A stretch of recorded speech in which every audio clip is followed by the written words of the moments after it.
Tonight on Police 10-7, a drunk driver struggles to see straight. Open eye, big one. Let's test it. See how good you are. Yeah, look at me straight. Yeah. He's going to throw up again. Yeah. You're okay? You're all right? And a hysterical teen hinders police efforts to help. All right, just want to walk with us up the hill here? You don't? You're stuck. Glenn gets tangled in his lies when he's caught stealing from cars. Your mates dropped you off and ditched you. Yeah, because he wanted to go to this party. Where was the party? One of these streets. And a drunken decision leaves an innocent life hanging in the balance. You don't really care about the other woman that is gravely ill in hospital. We've been in hospital for various reasons. Get up. Get up. Thank you. Earlier in the evening, Susan was nowhere near as responsive as she is now.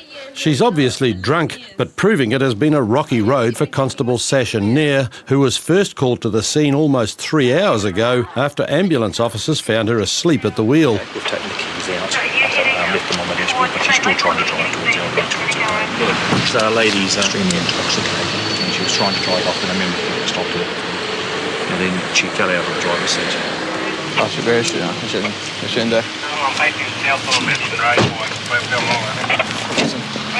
going?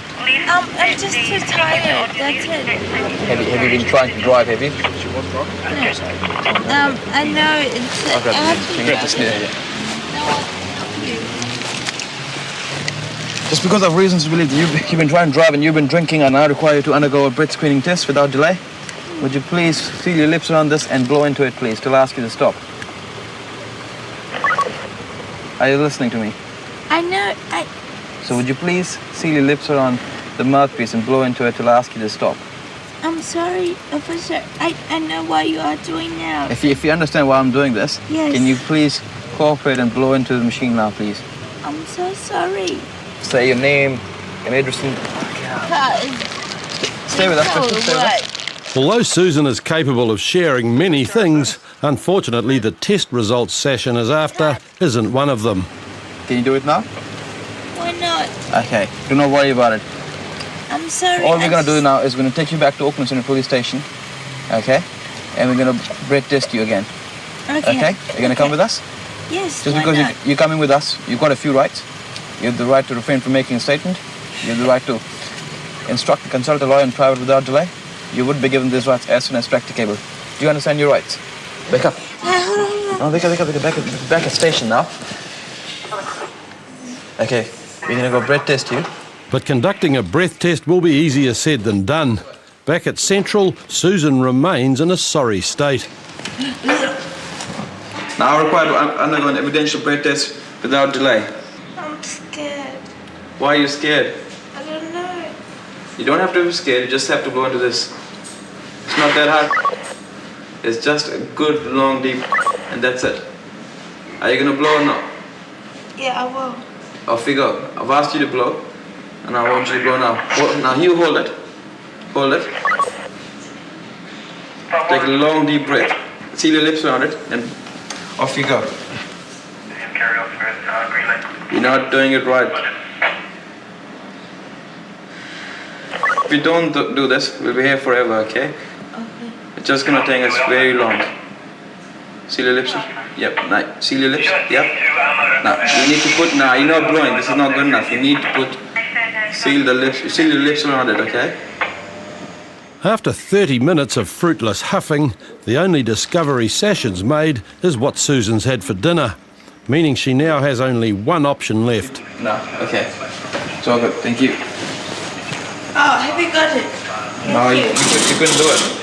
Okay, it was an incomplete test. You couldn't finish it off. Do you consent to taking of the specimen of blood? I really don't like that. What don't you like about it? It's like someone steals something from your blood. We're not stealing your blood. We're just taking a sample of it. If you say no, you're going to get charged. The doctor's about half an hour away. Do you consent to him giving you a blood sample when he arrives? No. Just because you refuse to give your blood sample, you're under arrest, okay? Refusing the blood test comes as no great surprise, but police still need to confirm Susan was unfit to drive. And the next step is to seek a professional opinion, although the empty whiskey bottle speaks for itself. You could probably assess it from here. And that's what she's drunk. Yeah. The full bottle. Full bottle. Not bad effort. How many fingers I have got? 1, 2. Now? Okay, just keep on following this finger. Look at me straight. Keep on looking. That's good. Look on this side now. Yeah. Come on. Just open them. Open a big one. Let's test it. See how good you are. Yeah. Look at me straight. Yeah. Yeah. Is he going to throw up again? Yeah. She's certainly not capable of driving, is she? She can't even stand. After hours of patient labouring, Sashin finally has the test results he needs, which means Susan can finally get what she so desperately wants. You're going to go to the cell now. Go and lie down. Go sleep. Oh, thank you. Cool. Awesome. That's good. I don't mean to do that. I know. Let's just go and play. Okay. After recovering from a monstrous hangover, Susan later appeared in court where she was fined $450 and disqualified from driving for 6 months. How close are you going? We're almost 10-7. We're just on our way to an address in Carter Road where an unknown female's turned up to an address and is banging on the door. The owners of the address don't know that female, so we just gave up. When West Auckland officers Jeff Taylor and Ian Carter arrive, they're met by the homeowners, but little help is needed to locate the woman as her screams can be heard clear across the valley. Who is she?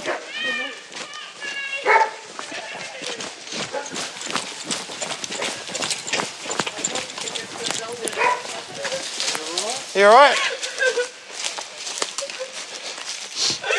Oh, okay. Just stop there. Are you stuck? She's just holding on to it. You alright?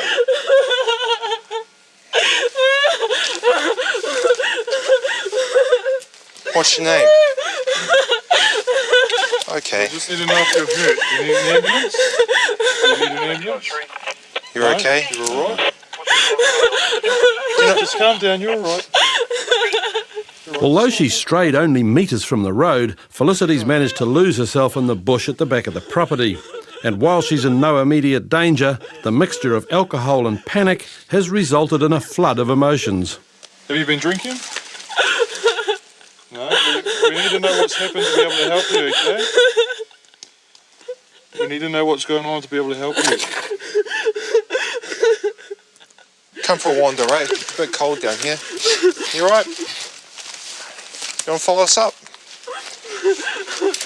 How'd you get down here? Were you at a party nearby, were you? You were? Oh, okay.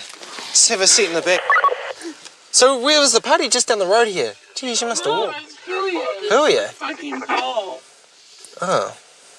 Whatever. She's come from here. She's walked down Scenic Drive to get here. So it's a fair hike. She's done pretty well. We've just got to drop her off in road. She's got no history. Someone's there. With her address now confirmed, police can safely see her home. But it seems despite her 14-kilometre hike in the wrong direction, Felicity is reluctant to end her night. You what? You want to go back to the party? Yeah. Pretty sure the party's over. Because I'd really like to get my jacket and my jumper. Oh no, that's something you can leave for another day. Our concerns that we drop you off home. Wait, there's only one rule. You've got to stay on your side of the police car, okay? Don't pick on you. Sorry? Don't pick on you? Yeah, that would be greatly appreciated. You forgot the rule. You got to stay on your side. What number? A few hiccups later, Felicity arrives home safe and in one piece. Is this the house here? Or is it that one down there? This one over here. Come on. And while she may be annoyed with police for ruining her fun night out, returning her home is certainly better than the alternative. I don't really want to take her back to the police cells. So it turns out to be a happy ending where she's now being looked after by her flatmates and we're off to another job.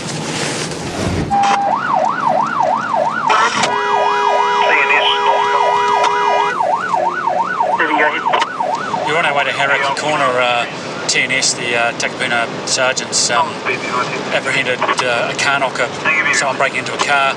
2 have taken off on him into property, so we're off to have a look at that. When Auckland dog handler Guy Baldwin and his partner Raz arrive at the scene, he's briefed by other officers who have just arrested one of the 3 offenders. They just all bolted out down here. Fat man's trap. And then they went over here. The trip over as they got out here.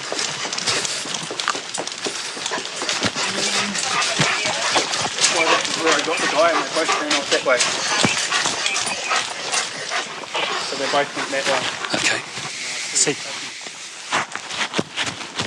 So far, 2 of the guys have made a lucky escape, but Raz is quick to pick up the scent of the offender who got away. Tom's down, I'm tracking through properties towards back towards Lake Road.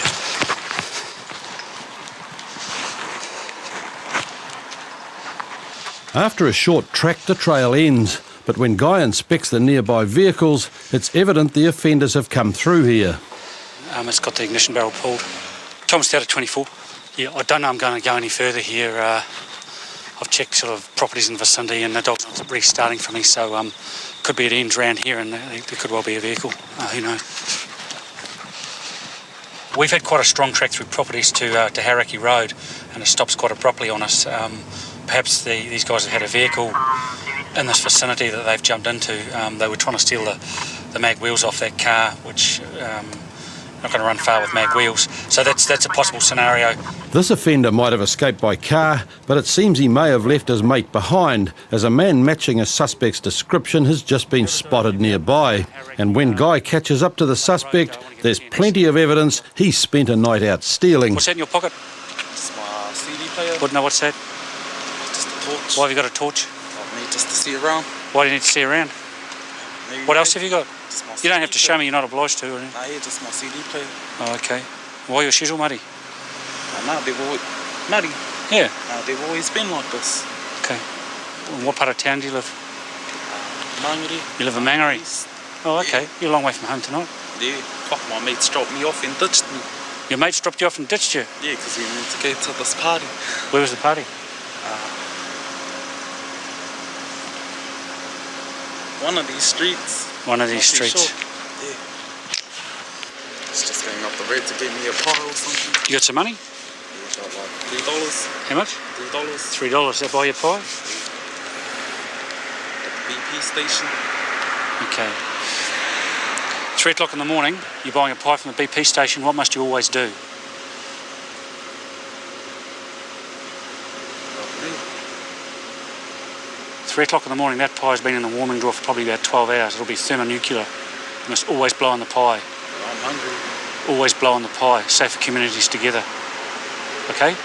And like the joke he's had to endure, Glenn's evening has reached a bad end. As backup arrives, Glenn's instantly recognised as one of the guys who fled police at the scene. Why'd you run?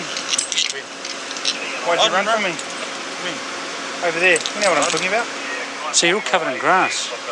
Explain that for us. You don't Okay. know. You and your mates ran from me over there. Why'd you do it? Tom's down at 24. You don't know what I'm talking about. Okay. I'm telling you now. You got time for it. I was over there in Clifton Drive. You and 2 of your friends were with a red Mazda. Do you remember that? No? You don't remember it. I saw you with the red Mazda over there with you and your mates. Okay? I'm 100% positive you ran from me. Because of that, you're under arrest for unlawful interfering with a motor vehicle. Do you understand that? Right? Because you're under arrest, you have some rights. You have the right. Just listen. You have the right to refrain from making a statement. You also have the right to consult and instruct the lawyer without delay. You carry that right for privacy. You understand your rights? He had property on him from cars that have been broken into, and a little torch which they've obviously been using to see what they're doing. He's been identified by the police officer who apprehended the first guy, so that's all good. And the crime car picked up someone getting into a taxi nearby as well. So 3 up, 3 down, we've scooped them all, which is always good. With any hope of an escape gone, Glenn is reunited with his car-knocking buddies back in police cells. In court, he faced 2 charges of theft from cars, 2 counts of unlawfully taking a motor vehicle, and he received 2 months imprisonment on each charge. I'm just following the ambulance. Thank you. On Auckland's North Shore, 2 vehicles have collided head-on, and as Senior Sergeant Chris Powell arrives, details of the incident are still sketchy. The initial report I have is that it's a high-speed crash. I'm not sure the state of the injuries or how badly blocked the road is, but we'll go and investigate and see what the story is. What's the go, mate? The driver is here in the car. He does appear to be drunk. His passengers have run off into the bush, but unsure if he's hurt. Okay. Is there blood in the car, or does it look like his head's hit the windscreen or anything like that? The driver's hurt. He's still in the car. Reckons he's got quite a bit of face. What's he hit? Definitely alcohol. Do you want me to quickly explain how he's crashed? Yeah. He's been flying this way. He's been seen to lose control. He lost control so bad he sort of spun around. And at the point where he went backwards, he came across the side of the road and hit this lady here in the red car full on, she had no chance. Okay, and how's she? She's ambulance attending to her. She looks quite badly shaken up. Unsure of the status as yet. All right. As the drivers of both vehicles are prepped for hospital, Eagle arrives overhead to assist ground police in the search for the missing passenger. And as his injuries are still unknown, time is of the essence. Looks like we've got a huge horse down the driveway. There's maybe someone maybe lying down on the paddock. You're about 10 metres in front of you on the right, guys, just off the driveway.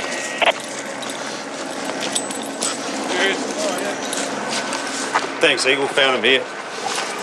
There he is. Shit. Yeah. You alright? No, are you alright? Oh, not too bad, yeah. Yeah, alright. Is there a problem? Or? Where have you come from, mate?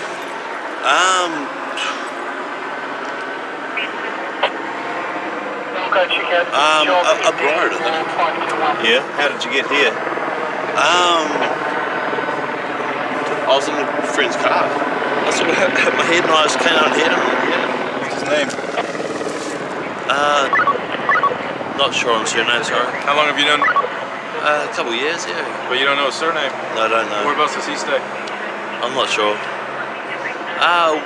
What is this? You've been involved in an accident. Yeah. Right? You come down the bushes. Yeah. Okay? It's a little bit strange. We're trying to sort it out. If you haven't done anything, 3 days. You said yourself that you got hit in the head, so maybe you need to go to the hospital. No, I'm fine. Well, how do you figure you're fine? You've been in an accident, you hit your head, you come down and lay in the bushes like a deer. That doesn't make much sense. Or I have been drinking a little bit tonight. Yeah. Well, maybe you need to be checked out. No, I'm fine. All right. Now, have you told these constables exactly what happened? I'm not really sure. I assumed I was going home, to be honest. That's what I assumed. I got no idea. Is this Albany Highway or what? I don't know. So you think you were going from Wairau to Milford, is that correct? Yeah. Well, this is the Upper Harbour Highway. Yeah. Does that give you a clue as to where you should be? OWI is advising they're going to focus I've been drinking, I can't answer that question. 5 kilo. Well, you can, because you've answered several questions about what you did today. Yeah. So I want you to I'm not a think hard. idiot. I don't have to answer anything to you, as you know that. Phil's lack of concern about what's happened and his vague responses only lead police to believe that he's covering up for the actions of his mate. Yeah, will you tell me? There's nothing wrong tonight at all. No, Some alcohol. but it's our duty to investigate the motor crash, and you were an occupant of the vehicle, one of the vehicles that crashed, so I'd expect you to do your civic duty, help the police and tell us what happened. So you're not going to help us? I'm getting a little bit more of that, actually. Okay, you know you have to remain at the scene of an accident, don't you? You know that? Whether you're the driver or not of a vehicle. Did you know that? No. See, ignorance of the law is no excuse either. Did you know that? Oh, really? Oh, okay. So if you didn't know it was wrong to murder, you could still be guilty of murder, do you see? I've done law for a few years, but I've done nothing wrong as such. And I don't know what your problem is, or your problem is. I mean, it's all good. Everyone's had a... Well, it's not all good. A woman's been taken to hospital with neck injuries, and you and your friend are lucky to be alive, so it's not all good. It's a fairly foolish statement to make. So I want you to start cooperating with us. Don't leave... That's quite an awkward position, aren't I? You're in More than an awkward position. I really want you to try and be mature about this and sensible about this, because I'll say it again, you're quite intoxicated, so it might not be sinking in, but you and your friend are lucky to be alive. You almost killed another. You and your friend almost killed another motorist, and you're displaying a shocking social conscience. You don't really care about the other woman that is gravely ill in hospital. We've all been in hospital for various reasons. Yeah, he's of a particularly obtuse and obnoxious nature at the moment. He's declining to make a statement. He's obviously protecting his friend, who was the driver of the offending vehicle. But we're going to take him to North Shore Hospital to get him medically checked out, just to make sure he hasn't sustained any sort of injury. We're going to have to get you to seek treatment. I'm so fine. No. Are you a doctor as well as a lawyer? Eventually the police decided they weren't going to get any information from Phil, and they left him in the hands of hospital staff. But witnesses came forward to say that it was Phil's mate Sam who caused the accident. Sam received no injuries, but he was convicted for careless use of a motor vehicle and excess breath alcohol. He was disqualified from driving for 9 months and given 80 hours community work. The female victim sustained neck injuries but eventually recovered. Next week on Police 10-7, a barside brawl gets out of control. Comes down, get some more units down here, please. They're fighting despite us being here, over. Arrest me, brother. And ignorance of the law causes headaches for police. Well, it's attempted theft, is what he's trying to say. Attempted theft. Since when is this will come in? And Harry's so hammered he can't remember his own sister. What's your sister's name? Charlene. Charlene. Charlene,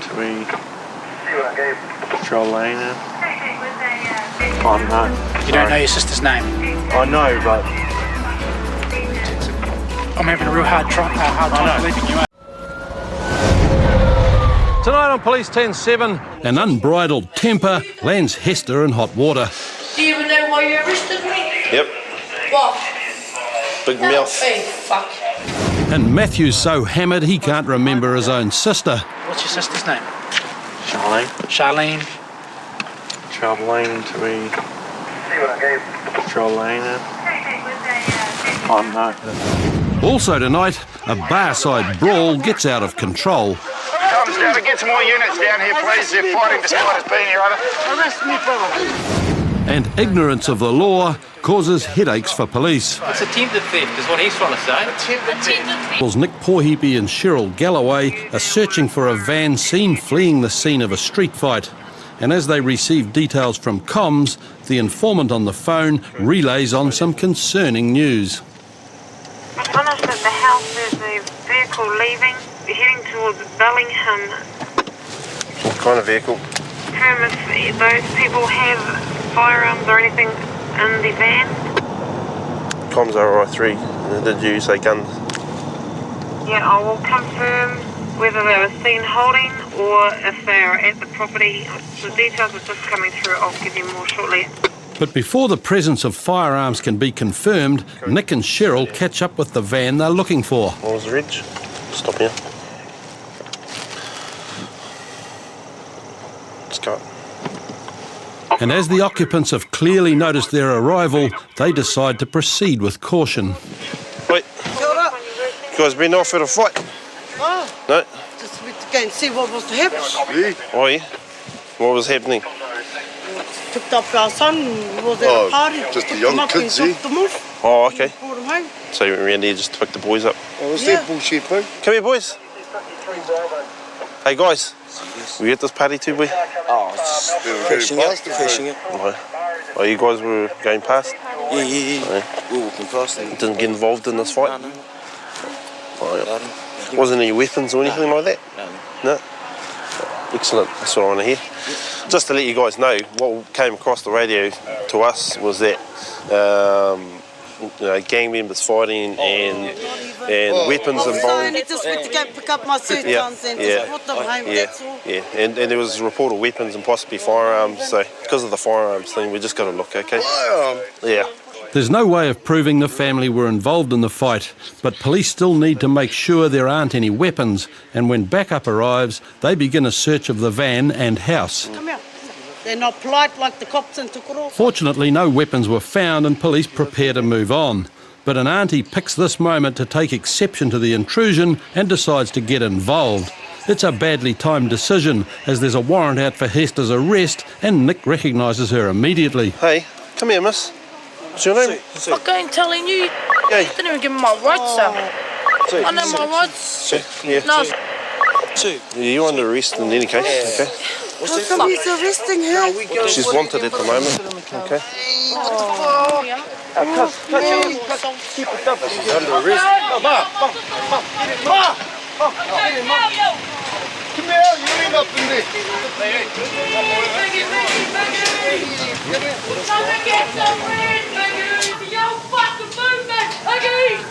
I don't know if you heard the lady in the back of the van, but she's not too happy about having to come back. But I think she'll have calmed down by the time we get back to the station. But Nick's predictions fail to come true, and back at the station, Hester continues to play up to police. Yeah, Jocelyn, stop it. My name's not Jocelyn. Hey? My name's not Jocelyn. You told him your name was Jocelyn. I see, you don't even know me. Huh? Do you even know why you arrested me? Yep. What? Big mouth. Hey, fuck. Mouth, What? that's why. What? Okay? And what? It's You my can't mouth. control your mouth. Well, you control it. I have. You're back here. Yeah, and what? You've been looking for me anyway. Why were we looking for you? And now you found me. What were we looking for you for? You don't know. The detectives know. Oh, yeah? Yeah. Been up to some They bad bring my name stuff. up. Warrant out for your arrest. Oh, yeah. Oh. Eventually, Hester's sense of humour waned, and in court she was convicted on charges of willful damage and common assault. She was ordered to pay $105 and received 350 hours of community service. We just got a call from Napier Station saying that there's a taxi driver somewhere across the way there with just a fare that won't pay. We don't know if he's angry or abusive or anything like that, but yeah, I guess we'll find out when we get there. Is the passenger still hanging around with him, is he? Correct. Okay. It's his first mistake. He's scared. Oh, yeah. When Constables Eden Sewell and Shannon Reid arrive at the address, they find the out-of-pocket taxi driver with an extremely intoxicated teen. They gave me the house number 45. He doesn't want to go there. He said, this is his house. This is my house. Do you live here? Yep. So has he paid you? Yep. You've paid him? Yep. Have you? How much did you give him? 45. You gave him $45 to get from the Thirsty Way to here? No, I was told him that 45 was Give me nothing, mate. Like, Have you paid for your taxi yet? I'll tell you. Come right here for me. No, you stay out here. Come out here and talk to me. You don't need to go in there. You just tell me, have you paid for your fare yet or not? Okay, I tell you that. Have you paid for your fare yet or not? No. It's not a hard question, mate. Okay, I tell him that he does not belong here, but he does not belong here because my mates belong here. That he does not belong here because my fence belongs here. You're talking in riddles, mate. What's your name? Wearing my irons. Sorry? I do not belong here. You don't live here? I do belong here, but Who do you live here with? With my sister and her sister belongs in. Okay. The only thing that's making any sense so far is that Matthew thinks he lives here, but there's no way of proving it, as the occupants of this house are nowhere to be found. Your sister lives here. Yep. Do you expect them to be home at this They're particular trouble time, right? home. Sorry? They're trouble with me home. They're supposed to be home, are Yep. they? What's your sister's name? Charlene. Charlene. Charlene to be. Charlene. Oh no. You don't know your sister's name? I know, but I'm having a real hard I time know. believing you, eh? I know, but Can you tell us where you live, man? yeah. Where? I know, but Tell me the like- address where you live. I know trouble in a hard child lane, but Okay, well, we're going to have to sort this back out at the station. Man, jump in our car, eh? okay. Yep, come and jump in here and we'll get you home, eh? It's still a matter of this taxi fare, though, eh? Yep. Jump in, bud.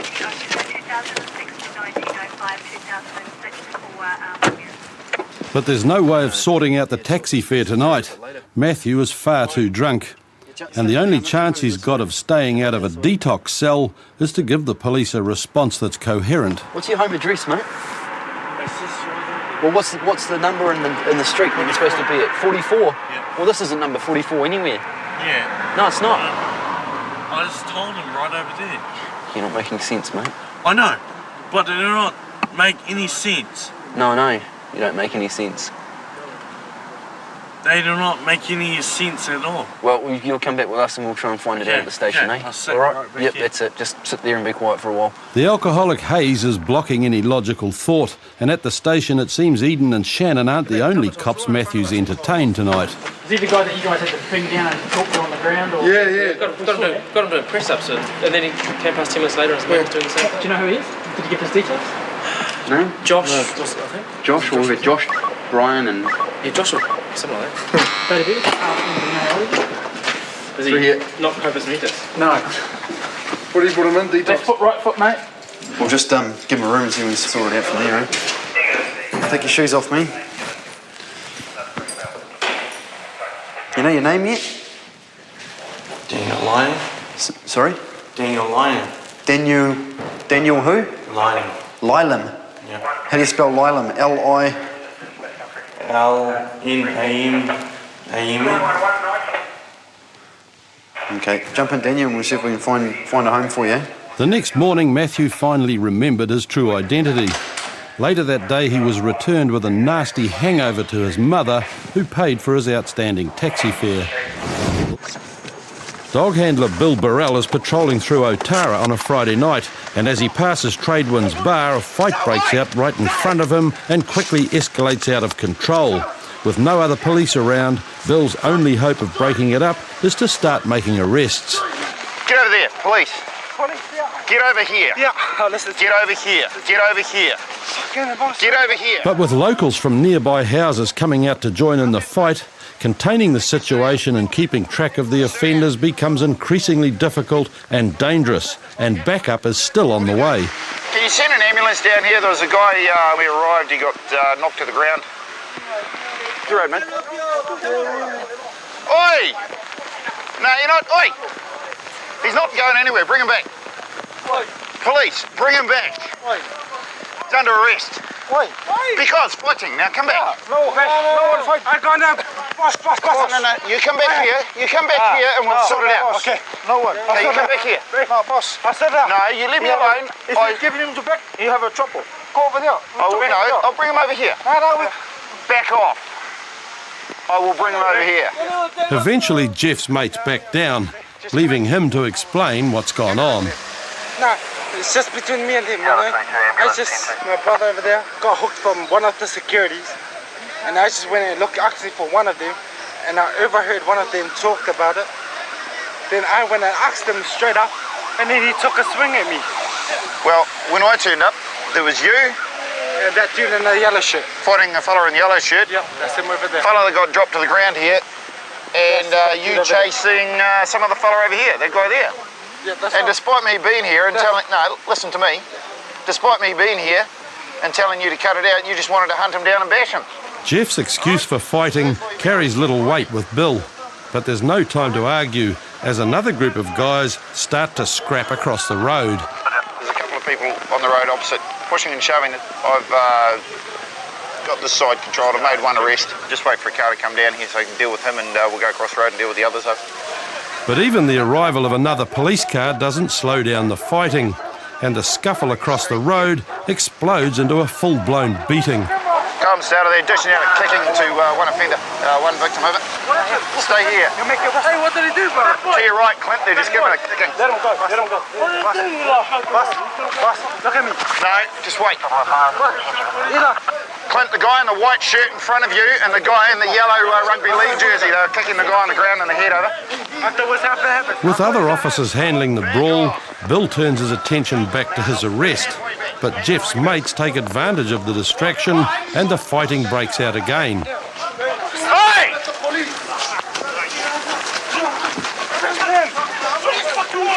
Get on the bonnet! Get on the bonnet! Comes down to get some more units down here, please. They're fighting despite us being here, either. Arrest me, brother. Arrest me. Back off! Police! You're under arrest for assault. Get over here. Okay? But for every person Bill removes, an eager replacement steps in and the situation escalates out of control. Get up. Comms data, we need some units, over. Back off, police! Back off! Leave my body, fucking faggot!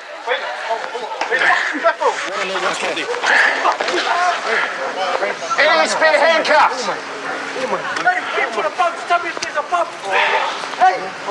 Eventually more reinforcements arrive and the mob is brought under control. But in all the confusion, another problem has arisen. Bill can't remember where he put all his offenders. I've lost count of the canines. There's probably 6, maybe 7 canines that have all basically been beaten up on one guy at various times while we've been waiting for units to arrive. Whether a prison truck is the best option for transport or what, I don't know. I've lost count of how many people have been arrested of it. How many baddies have we got here? We've got 1, 2, 3, 4, 5 offenders, is it? Oh, there were heaps more fighting, but they're all that we could grab at the time. So they're all going to go fighting in a couple of places all together with? Well, yeah, there's two other topless guys with tattoos all over them. Where are they? There's a big fat guy and another one. Yep. Max? Yeah, we've got a topless guy. We need 2 topless guys. One of them's a big fat one. Here. Right, they can go for assault. They were both kicking the guy in the head. With everyone accounted for, Bill and the senior sergeant can finally sort out the scene. We'll get them all down to Papakura. We'll get them individualised as to who's done what and where, because others who were around them were punching them, but certainly saw those 2 kicking them. But I mean, sheesh, you're going to do so much. Yes, you did well. And while Bill can sigh a breath of relief, the same can't be said for the 2 victims of the attacks. You saw anywhere? No, just up here. With everyone finally off the street and the offenders locked in police cells, Bill can begin his debrief. 7 offenders. Yep. And 2 victims. Well, initially it had something to do with the bouncer kicking someone out of the pub. They should be charged with assault. Whatever degree of assault, we'll leave up to you guys. Despite their injuries, the victims refused to go to hospital and were both treated at the scene before returning home. The reason behind the attacks remained a mystery as all parties involved refused to talk. But in court, the primary offenders were convicted of common assault and were each ordered to pay $530 in fines and court costs. In Dunedin, the owner of an adult store has called police after getting into a scuffle with suspected shoplifters. But when constables Nathan White and Sally Hulls arrive, they're met by the suspects who claim they're the victims. About a guy attacking me with an iron bar with concrete at the bottom of it. An iron bar with concrete at the bottom of it. Oh, just come back here for a second. Yeah. So, you were in the shop? Yeah. So what happened was, she was in there looking at clothes to buy for her sister. And then he went out the back door, locked that door so we couldn't get out. Came in, accused her of shoplifting. I went to walk out the door. The door was already locked. I turned around and I said, open the door now before I kick my way out of the door. Then he picked up the thing. He came towards me with it. So I put my arm up and set back into the door. He hit me in the arm with it, pushed my missus out of the way. And now he's locked himself in there and got nothing more to say to me. Okay. With Jack still excited, his story is difficult to follow, so Nathan heads inside to get Carl's version of events. They'd been in the shop for about 5 minutes. I had other customers in here before them. He was touching stuff there. Then he walked over here, and he was over here with his partner or girl, the 2 people together, the female. She was looking here and she rolled it up in a ball like this. I was watching her and she got a bag and the bag sort of come open. She didn't actually put the thing in the bag.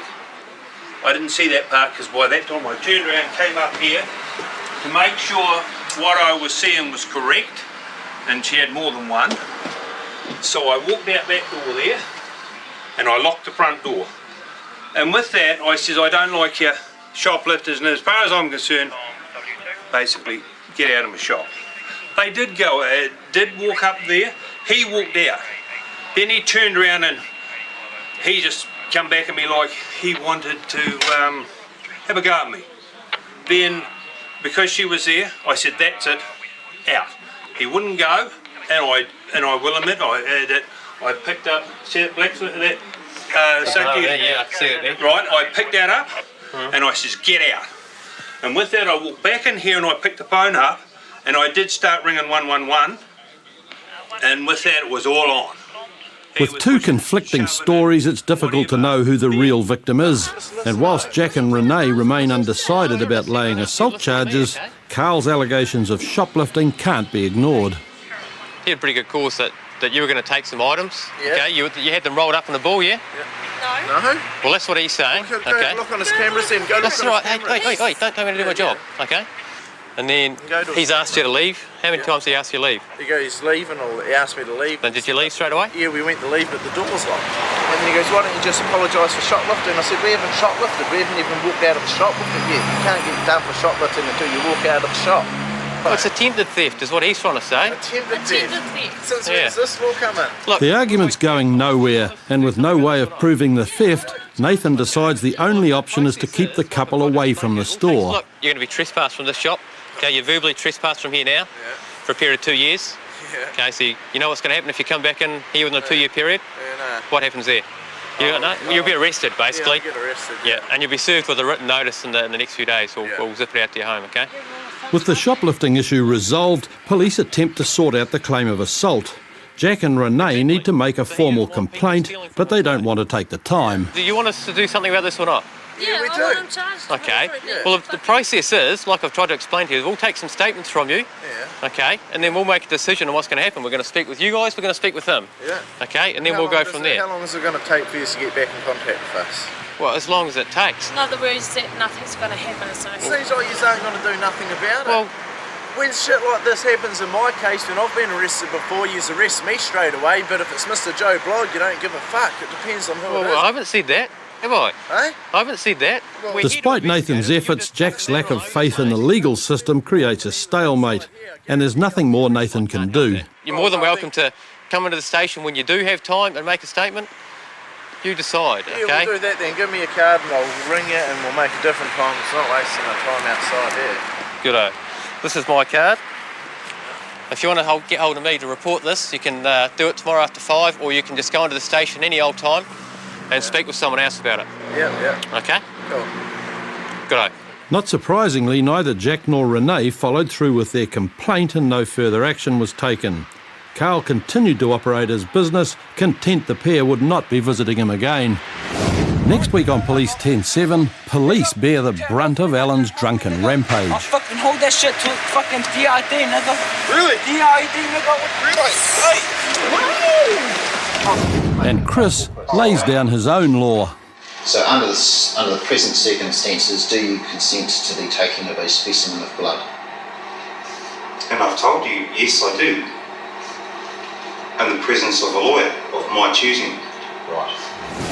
A barside brawl catches Hamilton police in the line of fire. Down! And Auckland police encounter a silver-tongued devil. Who's pressuring you to commit crimes? Is it somebody else? Tonight on Police 10-7, police bear the brunt of Alan's drunken rampage. I'll fucking hold that shit to fucking DID, nigga. Really? DID, nigga. And Chris lays down his own law. Under the present circumstances, do you consent to the taking of a specimen of blood? And I've told you, yes I do. In the presence of a lawyer of my choosing. Right. Also tonight, a barside brawl catches Hamilton police in the line of fire. Down! And Auckland police encounter a silver-tongued devil. Who's pressuring you to commit crimes? Is it somebody else? Satan is. Yes. In Auckland, an urgent call for help has just come in, and Constables Jeff Gibson and Ben Lee are racing to the scene. We're on our way to Celtic service station, Fanshawe Street. We've got a report of a male who's attacked a staff member and is now proceeding to ruin most of the shop with or without a weapon. We're not sure, but we'll find out when we get there. 36, about 25 years old, wearing a black jacket. He's got no weapons, he's smashing things up inside Kelty. When Jeff and Ben arrive, other officers already have the angry offender Alan restrained. You're fucking What's your name?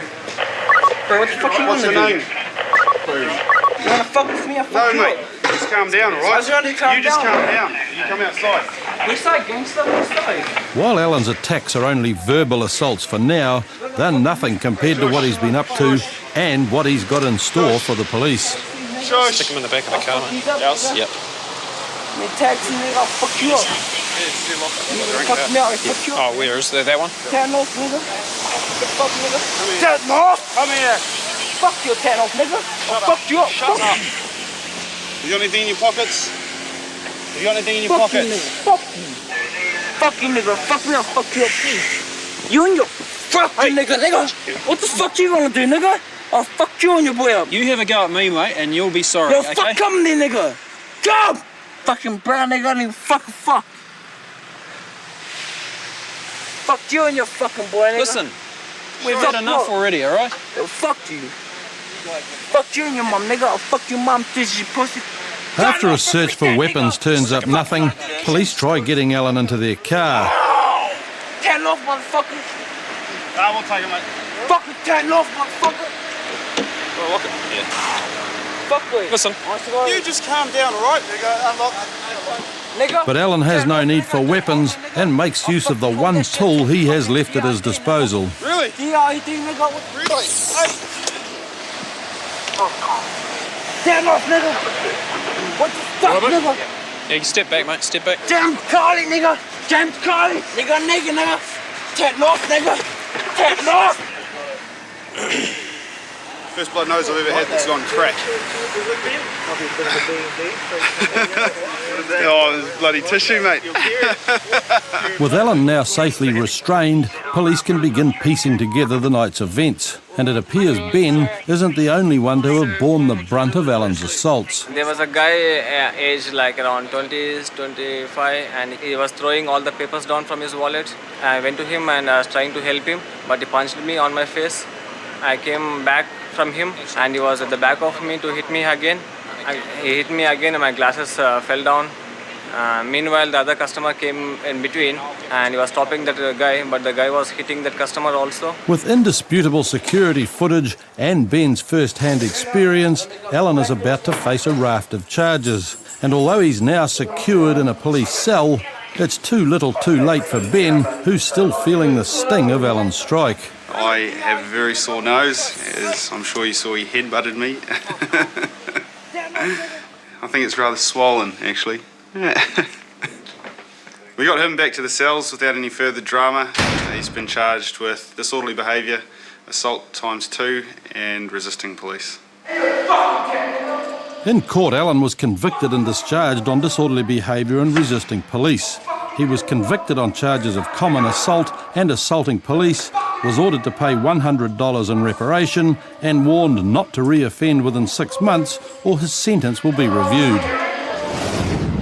It's a damp Thursday night in Rotorua, and Constables Courtney Brunt and Stu Rodway are out doing licence checks when they come across a white van being driven erratically. G'day, boss.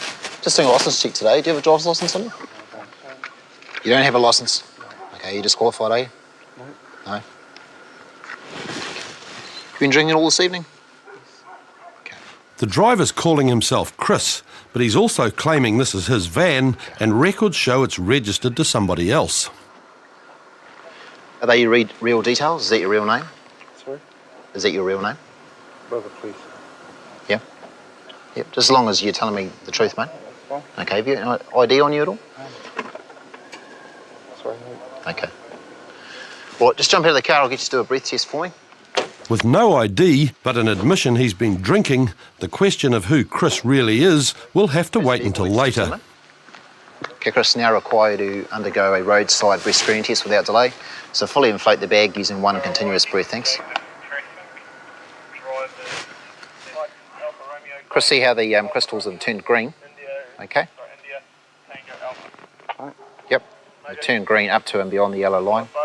Okay, that indicates to me that your breath alcohol limit exceeds the legal limit of 400 micrograms of alcohol per litre of breath. Okay, so I now require you to accompany me to the Rotorua police station or any other such place for purposes of an evidential breath test, blood test or both, okay? But back at Rotorua Station, Chris's interpretation of his right to a lawyer becomes a major problem. You want to speak to a lawyer there? Who's your lawyer, mate? No, well, you have to tell me who it is and the phone number. Yeah, you do. No, I don't. Mate, my choice, privacy, you shit boy. Yep. Who is the lawyer No. and what is the phone number? No, I'll make the phone call. No, you're not making a phone call, Chris. Oh, okay? mate. Well, give me the opportunity What to are you speak gonna to do? a lawyer. Put me in a cell. Here is our Rotorua lawyers No, list. mate, I'm telling you. Okay. It's your Rotorua lawyers, not mine. That's fine. The rules say that an officer will contact the lawyer and then let you speak with them in private. Police need to know that the person on the other end of the phone is who it's supposed to be. Okay, once again, Christopher, I now require to undergo the evidential breath test without delay.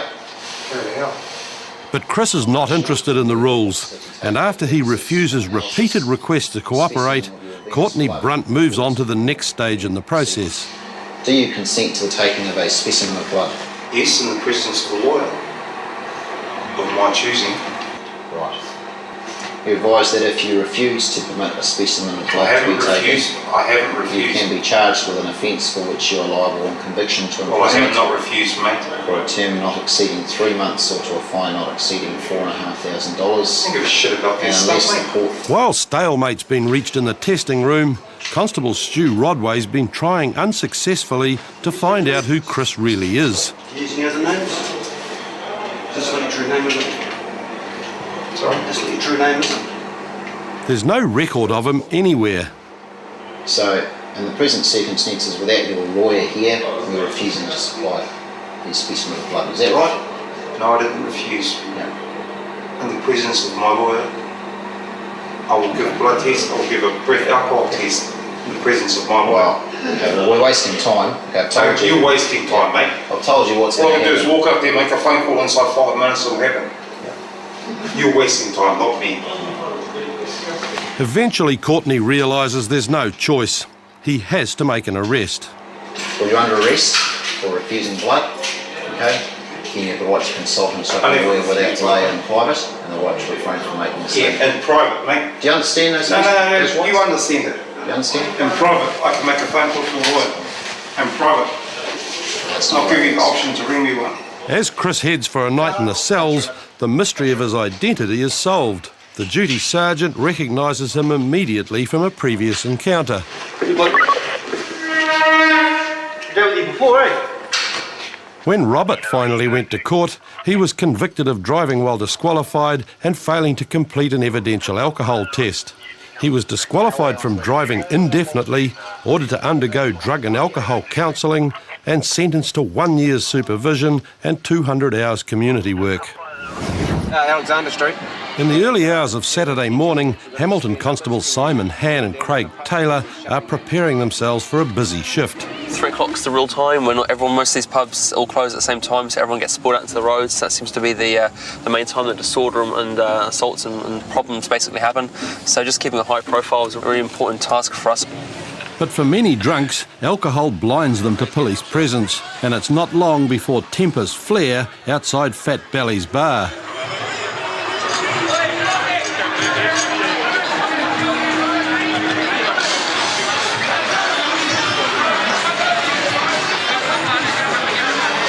And when the first punch is thrown right in front of the police car, Simon and Craig are straight into action.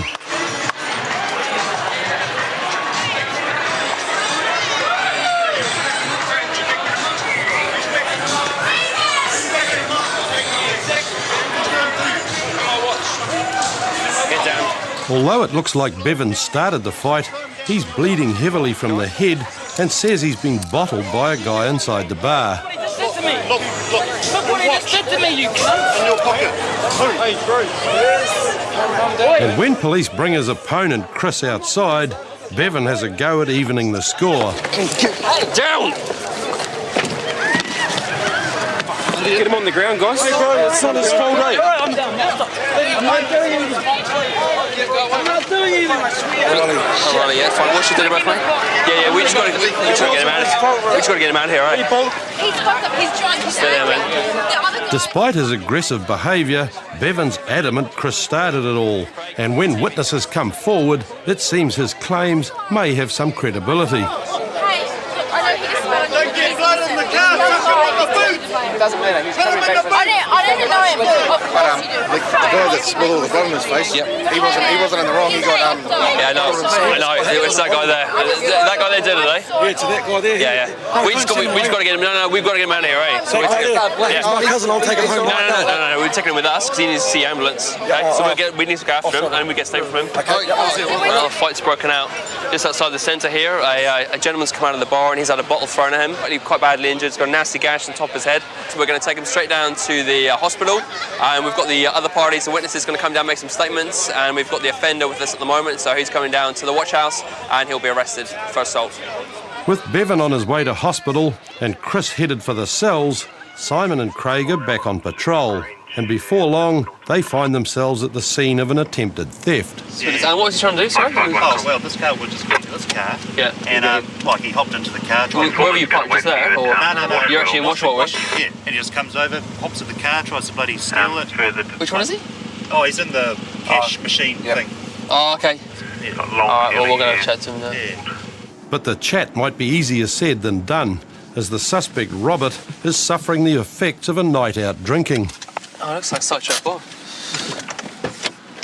Hey, man. How are you? Good night? Yeah, we've had a busy one, eh? Those guys over there were saying you try to get in their car. What are you trying to get in their car for? I didn't try and get in their car at all. You didn't get in the car? Nope. No, okay. They said you did. Did you want to lift home or anything like that? Or? I'd love a lift. Did you want to lift home with those guys? I think so. So what are you doing hanging around here? I don't know what to say. It's a weird question. Well, it's 3, it's not. It's hard for me to... It's 5 o'clock in the morning at Washington. Exactly, so it's hard for me to try and figure out why am I hanging around, because I'm not usually hanging around. So where are your friends? Where are they? Yeah, where are they that you're dealing with? Here, normally. Nah, hey, I swear to God, I don't hang around Tarpa Strait on a Saturday night at whatever time it is. But tonight, Robert is hanging around a car wash at 5 o'clock in the morning, and while he's too drunk to explain why, the car's owner, Cameron, isn't having the same problem. Came up and he started to try to get into my car, so told him not to, and he ended up pushing me, shoving me, trying to get me out of the way, and he finally got in my car and tried to drive away, yes, mainly it really. Did you push any of the guys? Sorry. No. Statements from other witnesses back Cameron's claim, and until he can prove otherwise, Robert's won a free ride to the police station. Yes, just as I said, you're aware we've received a complaint about your behaviour across the road there? Yeah. And for that reason, you're under arrest for disorderly behaviour. Okay, because you're under arrest, you have some rights. You have the right to refrain from making a statement. You have the right to consult with an instructional lawyer without delay. But Robert's misfortune doesn't end there, as a quick search of his pockets turns up some property he picked up when he was in Cameron's car. When I arrested our suspect here, he had 2 phones on him, and from the conversation I've had with our complainant, it appears that one of those phones, if it's his. Does that look familiar? Yep, that's my phone. With the phone returned to its rightful owner, Robert is taken back to the station for processing, and as his hangover kicks in, he attempts to make sense of his predicament. If I get charged with this shit, mate, I'm not going to be fucking happy, eh? Well, you have been charged with it. You're going to be charged with it. I'm not going to get fucking charged with this. Because, like I said, I was at the 21st. Yeah, that's right, yeah. So all that stuff is, like, Hamilton's on camera a lot, eh? So they'll be able to see us getting into the car, eh? You said you weren't in that car though, to these guys. You said you didn't get into the car though to us. You told us that you didn't get into the car. Oh, I was in the car, wasn't I? I don't know, you tell me. We weren't there. Where did you guys pick me up? At Wash World, standing outside the cash machine. Okay, I was inside this guy's car. You were inside his car? Yes, sir. I'll admit that, okay? I've meant this sort of stuff because I'm a little bit scared to say stuff because I'm getting charged with 2 things here that I haven't done, okay? Alright. But I'm not too scared to say anything because I know that I didn't steal anybody's car, okay? Alright, well listen, we'll just have a chat to the lawyer. Fucking effing the lawyer. In court, Robert faced his fears and pleaded not guilty. He was convicted of unlawful taking and theft and sentenced to 60 hours community work. In Auckland, Constable Ben Lee has just caught up with a man seen attempting to break into cars. And as he nears the suspect, he recognises a familiar face. How are you, mate? Calm down, mate, calm down. Right. Come over here. Stand by this fence for me. All right. You put that paint down. Put the paint down. How much have you had today? What else have you got in your pockets? Look at me. What else have you got in your pockets? Whereabouts did you get the paint? I bought it. You bought it. Is that the receipt for it? Yes, warehouse. Is it? Balmoral. That's the receipt for a banana. Yes, Penny's receipt. Have you been trying to open cars? No. No? Oh, I've got somebody telling me that you have been trying to open up car doors. Break into cars? Yeah. No, I don't have any keys. I have a driver's license. You have a driver's license? But I don't have a car, no. Okay. Are you trying to steal one of these cars? No, I like the Jeep. You like the Jeep? Yes. If anything goes wrong, go to the Jeep. And then the Volkswagen. Right. And did you try and steal the Jeep? Or did you try and break into it? No.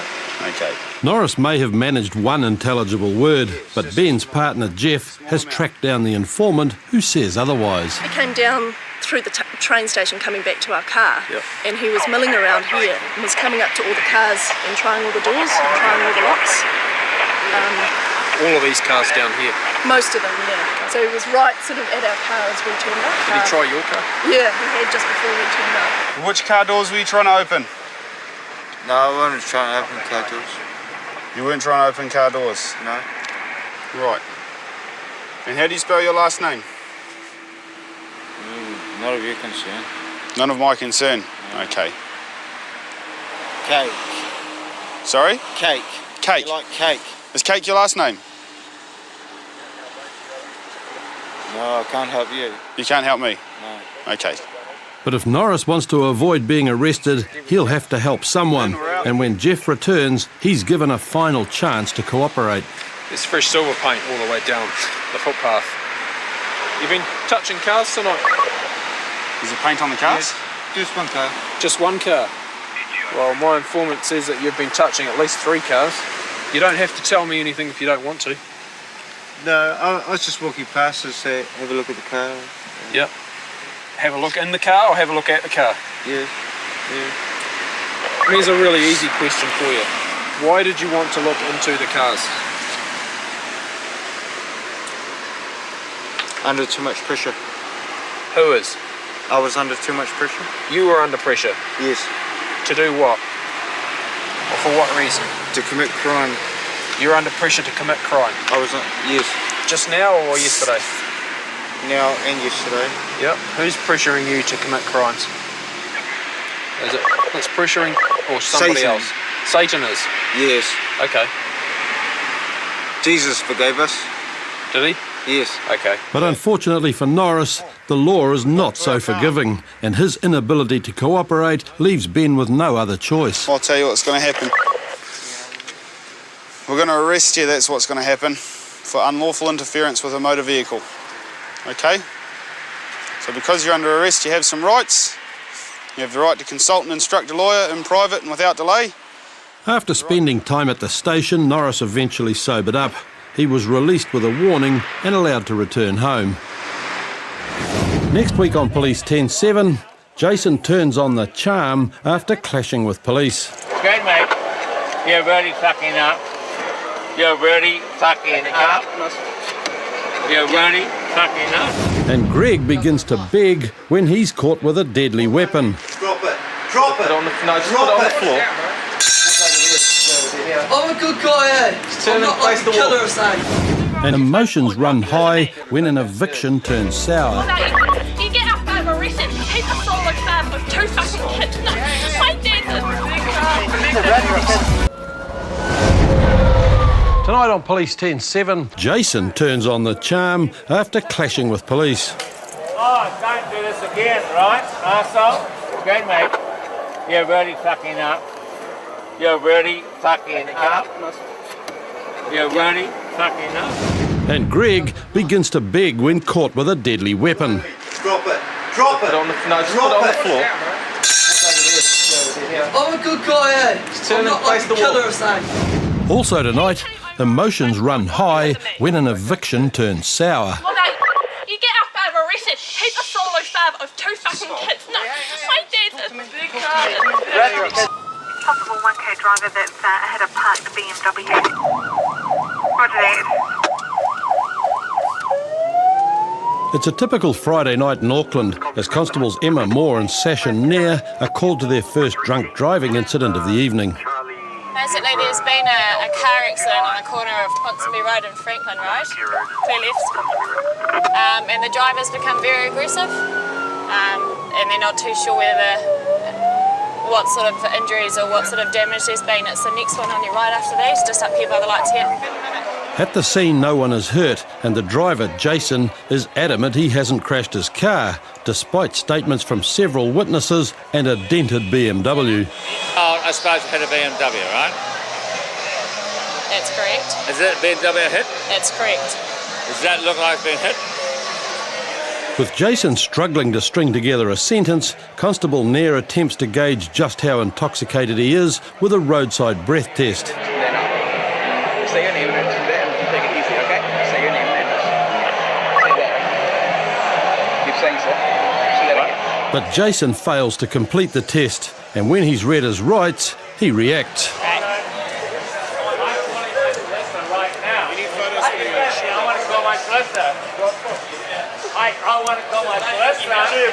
Sir, you've been placed under arrest. I want to call my solicitor right now. You can call your solicitor when you're back at the station or when it's time that's practical for us. Don't worry about it. Oh, don't do this again, right, arsehole? Hey, okay, mate. You're really fucking up. You're really fucking up. Sessions arrested him for refusing to comply with the police officer's request. You have not read my rights, and I have he's quite adamant he wants to contact his solicitor, which we will do when we get back to the station. As soon as practicable. Do you understand your rights? No, I do not understand until I get into the fucking house where I can actually get my hands free to call my solicitor. And you have not read the rights, and you're legally incorrect. And back at Central, Jason still denies he's been given his rights. Do you talk to your lawyer now, Bruce? Point is, Bruce, do you talk to your lawyer now? Do you understand this? Don't play silly. Just right, refusing to sign if he needs to. I'm telling you right now, you're being stupid, right? Sir, he's given you the opportunity to call your lawyer. If you wish to speak to your lawyer, you answer the question yes. I'm telling you, he's being very silly. Sir, he's giving you your rights as he's required to do so. If you wish to speak to your lawyer, you say yes. Finally, he agrees he's been read his rights. Sashin attempts to contact his solicitor, but the news that comes back isn't what Jason wants to hear. Do you try contacting your lawyer? There's not picking up the phone. Do you talk to one of our lawyers? No. Do you talk to one of our lawyers now? No, not one of your fucking lawyers. I'm telling you, you're dumb shit. Sir, you've been given 2 opportunities. We've contacted your excuse me, sir, listen. We've contacted your legal representative and we've offered you a duty solicitor from the police representative. Okay, you've declined the latter and the first was unavailable, so now you continue with procedures. That I have not been able to speak to my representative, right? And I require you to undergo evidential break. I'm telling you, you're fucking... Are you going to go into this? Got thrown in a court before. Listen to what he's saying to you. It's fine. Okay, here we go. Stop going. So far, Jason has had no trouble maintaining a steady stream of abuse. Just stop blowing. You're not blowing. You're not blowing. It's going to make a sound once you start blowing. But now he's required to undergo a breath test. He's run out of wind. Blow into it. You're not blowing. You're not blowing. Yeah, that's it. Keep going, keep going, keep going. Blow into it. Keep going, keep going. Have to stop again. So you need to make that sound for approximately 10 to 15 seconds. Are you going to do this or not? Oh, I'm doing it. Not blowing. Yeah, keep going, keep going, keep going, keep going, keep going, keep going. You have to stop again. And it's no surprise when 30 minutes later, Jason's fruitless puffing fails to produce results. Not blowing. Where you fucking things leaking, alright? Keep blowing, keep blowing. No, you're not blowing. It's not good enough. Meaning Session's only other option is to offer Jason a blood test. No. Are you going to give us your blood? No. If you refuse to give blood, you will be canine, you will be arrested. Okay? But I wasn't driving. You never arrested me driving. Okay, Bruce, if you refuse, I was not driving. You have the right to refrain from making a statement. You would be given this right as I want the phone. Understand your rights. Get up, you're going. Eventually, Session has had enough, and Jason has once again read his rights as he's processed and escorted to the cells. In court, Jason was convicted on 4 charges, fined $850 and disqualified from driving for 6 months. I wasn't driving. Getting a 38 miles carrying quite a large knife. Palmerston North Constables Daniel McInnes and Dean Christensen are responding to reports of a man wielding a weapon, and as they arrive, find the suspect still loitering at the scene. Comms PMI1, we're just off with too much in our description. You got any weapons on you? Yeah, I've got a knife. Put it down there. Yeah. Why would Slowly, you? drop it. Drop it. Put it on the, no, just put it on the floor. Just over there. Over there. Yep. Over there. Come over here. Right, Can you tell the taxi to go away then? What's with a knife? Just stand against the wall over here. Fuck man, I tried to put it in the line. Listen to me. What's with the knife? What's with the knife? I've got it. Blow, put your hands out, put your hands out. I'm a good guy, eh? I'm not like a killer or something. Turn and face the wall. Despite Greg's claims, police can't take chances when dealing with weapons. And though he says he's a good guy, it's certainly not reflected in his behaviour. Yeah. You got anything else on you? No. So what's the knife for? Lean against the wall. What's with the? No. What's with the knife? You don't find knives like that on the roadside, do you? I just fucking did. Listen, you don't swear at me, okay? Right, as it stands now, yeah? Found it. Listen to me, you're under arrest. Under arrest For for possession of an offensive weapon, okay? You have the right to refrain from making a statement, yeah? You have the right to instruct and consult a lawyer without delaying in private. Do you understand these rights? Excuse me, I'm talking to you. Do you understand what I'm saying? Nothing's happened, so I don't need to get in trouble. I don't. Possession of an offensive weapon, you're in a public place and you're carrying a knife at 2 o'clock in the morning. Yeah? Possession of an... You see it? No, she's my cousin. Yeah? Got your fingerprints on it, it's just come out of your pocket. Of course it's got my fingerprints on it, I just gave it to you. Exactly, so you've had possession of it, it's been in your control. What do you think I'm going to kill someone with that knife? Well, why would you carry it? I just found it down there, eh? No, that's not what she just told us. What do you mean she told you? Just listen to me and get in the back of the car. It's like I'm a bad guy. I feel like a Well, not many good guys walk around with a knife in their pocket, put it that way. Even though he's caught red-handed, Greg maintains his innocence all the way to the station. But it's a futile effort, as there's no disputing the facts. This is the weapon which we found on the person. He seems to think that it's not a big deal, the fact that he's got that on him, and doesn't believe that he's doing anything wrong in carrying this. The situation we found him in wasn't a confrontational one, but he had been drinking all day, and if he got involved in a fight with anybody on the street, I'm sure the knife would have been pulled. No, listen, no, look, you'll be bailed, so it's all right, so you'll be going home. Keep focusing, just get you out of your right? By cooperating with police, Greg will be allowed home once he's been processed. But in his newfound complacency, he begins making a series of bad decisions. Sorry? You don't have any respect for it? Not for this. I don't have no respect for people carrying knives. Fucking drama. Here. Fuck. What will I have on me? Fucking guns or something? Well, you won't have a knife anymore, will you? Because we took that off you. I gave that to you. You didn't take it off me. I gave it to you. Fuck. I don't even want that. I don't care about that. You don't get bailed. You don't want to sign us? You don't. Okay, you're themselves. Fuck's sake. Is there any way I can get away from this without getting a criminal fucking conviction? Am I fucked? There's your chances. Let's go. I need to be out before 6. I've got work. Ring my boss. Many chances. Ring my boss, please. After a sobering night in the cells, Greg emerged in a much more docile state, and to his relief was later granted diversion. It's 11 o'clock on Saturday night, and West Auckland constables Michael Laws and Jeff Taylor are on their way to an incident in Te Atatu.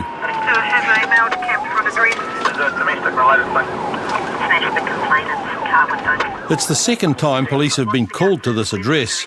Earlier in the evening, Wayne smashed up his neighbour Ethan's car after an ongoing dispute that's escalated tonight. Police arrested Wayne, but now his daughter Rachel and her boyfriend Charlie have taken it upon themselves to avenge her father's arrest. And as police arrive, Ethan thinks he's spotted Charlie. That's the boyfriend. Going to the informant picture. Get them. Both of all the problem. Both of them. But it isn't Charlie. It's his girlfriend Rachel and her little brother. Her. You let your boyfriend, you told your boyfriend to come here. Who? No. No. Your boyfriend He came over on his own accord, not because of me. Good. What about you? You get our father arrested. He's a solo father of 2 fucking kids. No, my dad's a big car. He's arrested because he damaged my car. It's alright, come over through. Come have a word to me, eh? No, your dad. My dad's a solo father. He's got asthma. That guy tried to run him over. I don't know the story, so do you want to start from the start? I've lived downstairs for the last couple of months. Yeah? Yeah, down at the bottom of the house. And so, had a talk to me before. And a couple of months ago, we had some trouble with an old neighbour saying I'd stolen from her because we had the same top and her top went missing. Brought that up. And so I told Dad about it, and him and Dad had words, and then started on him, and then got in his car, and Dad went over to talk to him, and then shone his light and went speeding towards Dad. So Dad hit his car, and then they're saying that broke the window and everything, but he didn't. My boyfriend, he wasn't even here until later on. Rachel had been boarding with the complainant Ethan and his family in the house next to her father's, and she'd been asked to leave that night. When was she asked to leave? She was asked to leave about, we got back from the rugby game about 8 o'clock. She was asked to leave. Asked to leave? Asked to leave. She pays $80 a week. Yeah. She's been here for 6 weeks. Yeah. I said, stay for 2 more weeks, and you don't have to pay us any more rent. Yeah. But we would like you to leave because I feel uncomfortable with you staying here. When I've gone back over tonight, I've passed on a message that she's not to come back here tonight, and that she's allowed to come and get her property in the morning from here, but she's not to come over here tonight. And she did. And she said, yeah, that's fine. But she did, though. I know she did, but I'm just saying that's what I was deciding.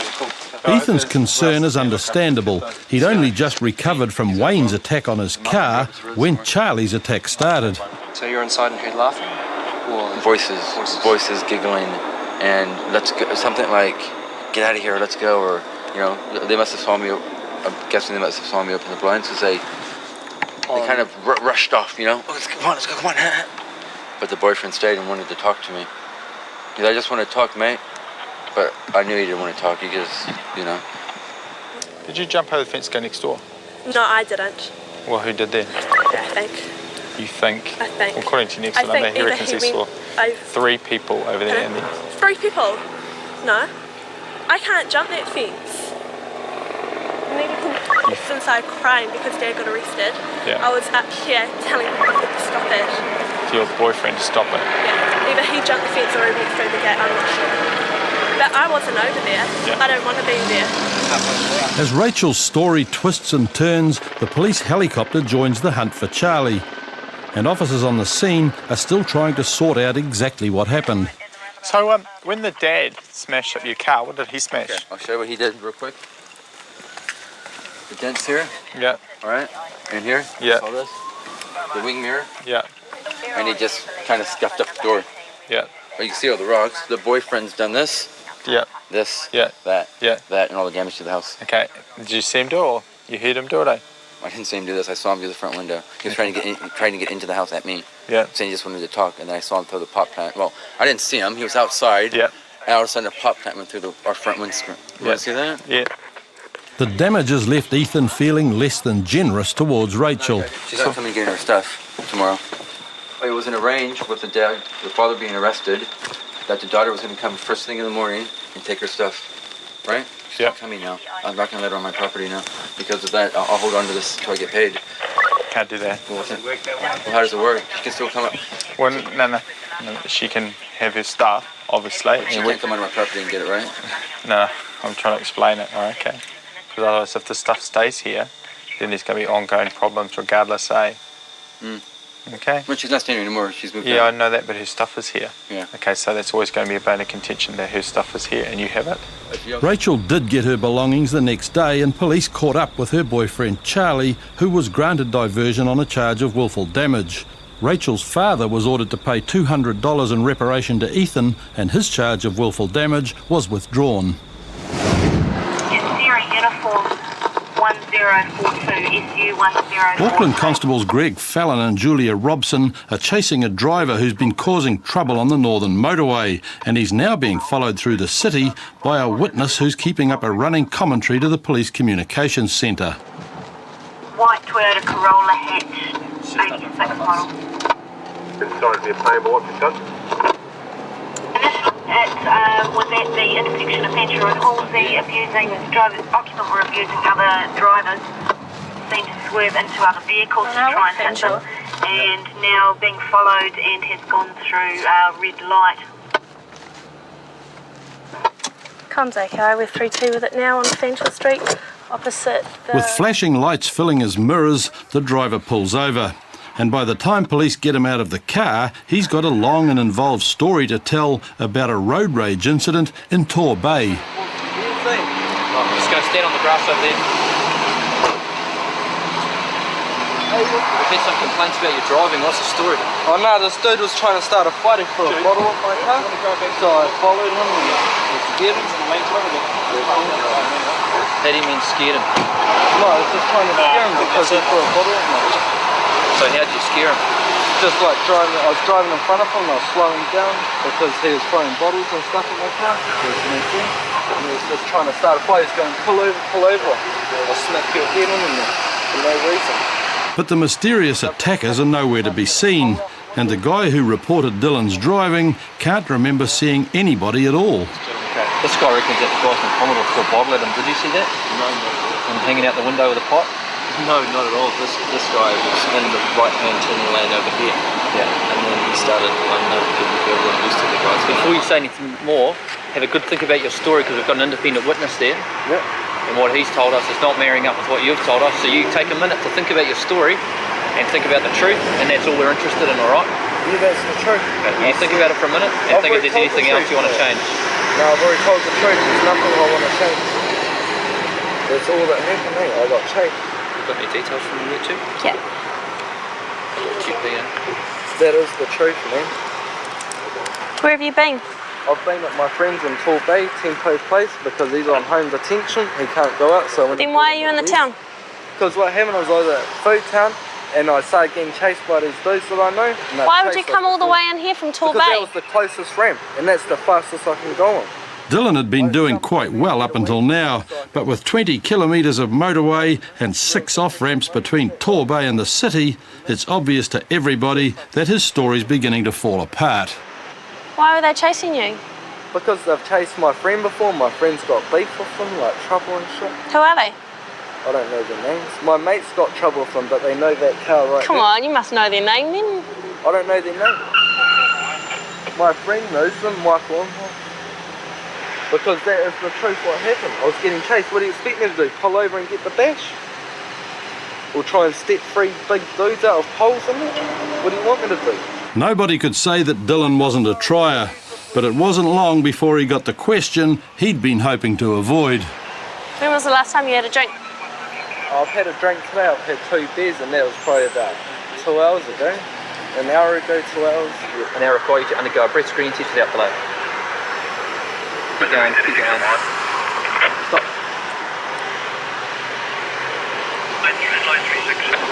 Fail general. Okay, what that means is you've blown over 400 micrograms of alcohol per litre of breath.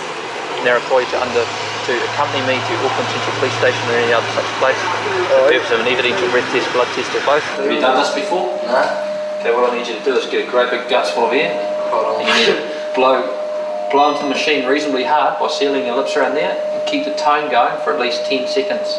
Oh, that's easy, 10 seconds. Alright. Ready? Whenever you are. Keep it going. Keep going. Keep going. Keep it going, mate. Keep it going. Good work. Keep going. Keep it going. Keep it going. Keep going. Sweet, that'll do. I don't want to burst. The limit for a drive at Dylan's age is 150.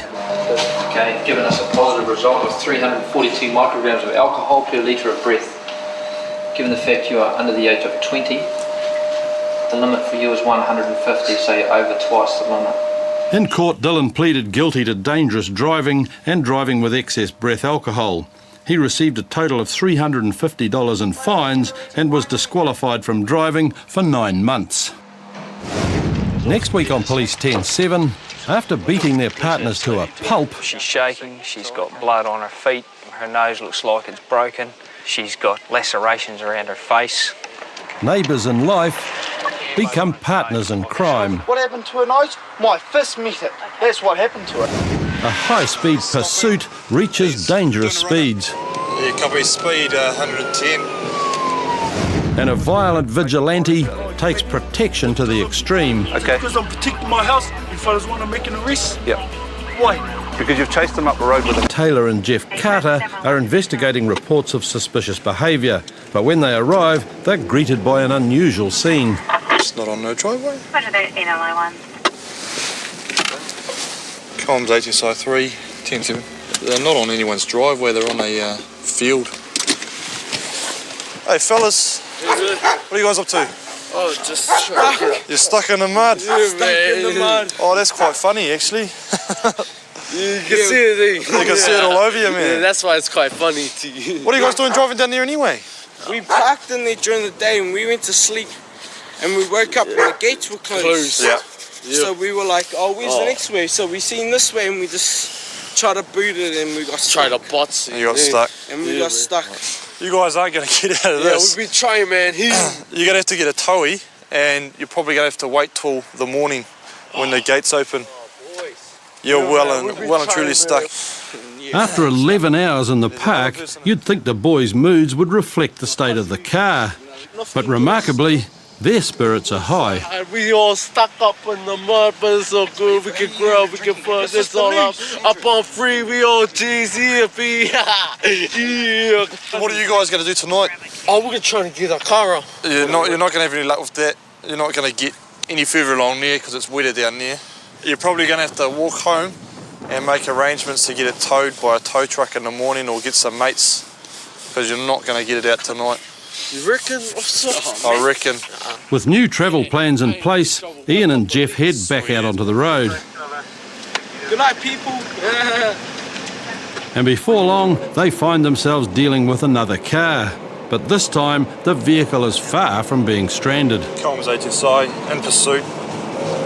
Black vehicle, Swanson Road, heading towards Scenic. We unjustified risk of any person, you understand? Pursuit immediately, do you understand? As the pursuit progresses, the speeding motorist heads out of town, and when he hits the open road, police find themselves travelling at dangerously high speeds. Pursuit immediately, do you understand? Yeah, copy speed 110. Just going past Parklands Road, just heading along Swanson up towards Scenic. He's turning right into Waitakere Road. He's again turning right up K Road. Speed slowed down as he's going around corners.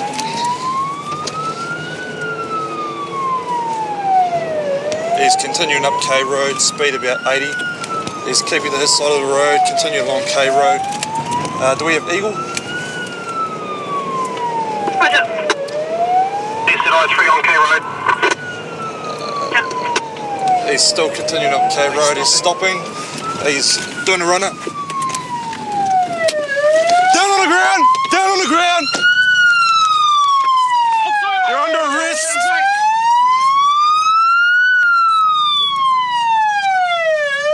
Can you help me up? Stay down there. Why'd you run? Because I'm an idiot. Because you're an idiot. Yeah, I gathered that, but why did you run? Because I'm a fuckwit. Have you been drinking? No, I'm on the wrong licence. You're on the wrong licence. All right, well now you're under arrest. You got the right to refrain from making a statement, the right to consult and instruct the lawyer without delay and in private. Up you hop, roll onto your butt. Can you help me? Hop. My phone's in my pocket. See if you want to grab that, mate. Stand up. Sorry, guys. Yeah. What a wanker. That was pretty stupid, eh? Yeah, it's got out. Sorry, guys. Sorry to me. After an impulsive run from the law just to avoid a ticket, Ben slowly realises the consequences of his actions. So you know what happens now, right? Pardon? You know what happens now? Now? Yeah. I get big fines, go to court, lost licence for another 6 months or so. You're going to go back to the Henderson police station. You're going to be charged with dangerous driving and failing to stop. Yep. Okay, they're going to fingerprint you. $1,000 or something. They're going to fingerprint you, photograph you, and you're going to be bailed with a court date to go to the Waitakere District Court. I know, is that the one down in Henderson there? It is, yep. And then you answer the charges. And as a result of that, you're going to lose your licence for a period determined by the court. Yep, normally around 6 months, and you'll probably pay a fine as well. About $1,000. What sort of car is it, you like? Depends on the judge on the day. Fuck, my mate is going to kill me, man. And as the seriousness of the situation sinks in, Ben becomes resigned to his fate. You're just lucky you didn't kill anyone. Yep. I wouldn't put my nose on that glass, mate. Including yourself. Not very clean. I wouldn't touch that glass. Oh, don't worry about myself. Fuck that. Who cares? Don't worry about everyone else. It's just done something really stupid, eh? Yep. Alright, so just I would recommend to you that you just get it dealt with straight away. Yeah, definitely. As you say? Yep. Very well, Just because you've done something a bit silly doesn't make you a bad person, it just means that, you know, you made a bad choice, that's all. Alright? When Ben appeared in court, he was disqualified from driving for 6 months, but was allowed to forego his monetary fines after completing a defensive driving course. Got a priority one domestic, a male on the phone saying he's beaten the shit out of his girlfriend.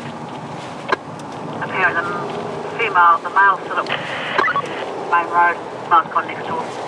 And he's called us. He's called us. Constables John Gilbert and Steve Shasky are patrolling central Dunedin when the call comes through about the domestic assault in Waikouaiti to the north. And as they head up the road, comms are still talking to the complainant, who's also the offender. It's quite unusual, obviously, for us to get a call from the offender, basically, you know, admitting what he's done. It's in Waikouaiti, so it's a good, 40k away from us. They've dispatched the Waikouaiti patrol as well, so we'll just start heading out there and see what we can do. Up ahead, Waikouaiti Constable Leslie Hagan has arrived at the scene, and the advice from comms is to stay away from the offender. He's usually not too bad to deal with. Do you want me to check on her first? Yeah, if you could. She's still next door. Roger, I'll go there first. Yeah, it is on its way. Do you know too well for how far away are you? We're just coming up the Dunedin side of the Kilmog, comms. Okay. A few minutes later, John and Steve pull up at the scene and find a very distressed Sylvia, who's been badly beaten. You've been drinking as well tonight, eh? A little bit. He's not No, that's cool. Well, we need to get some attention to you first. Okay. Some shoes. Yeah, no, we'll get all that stuff for you, but we want the Ambo guys to have a look at you first. Okay? Do you want to go back and have a sit? Go and take a seat inside, okay?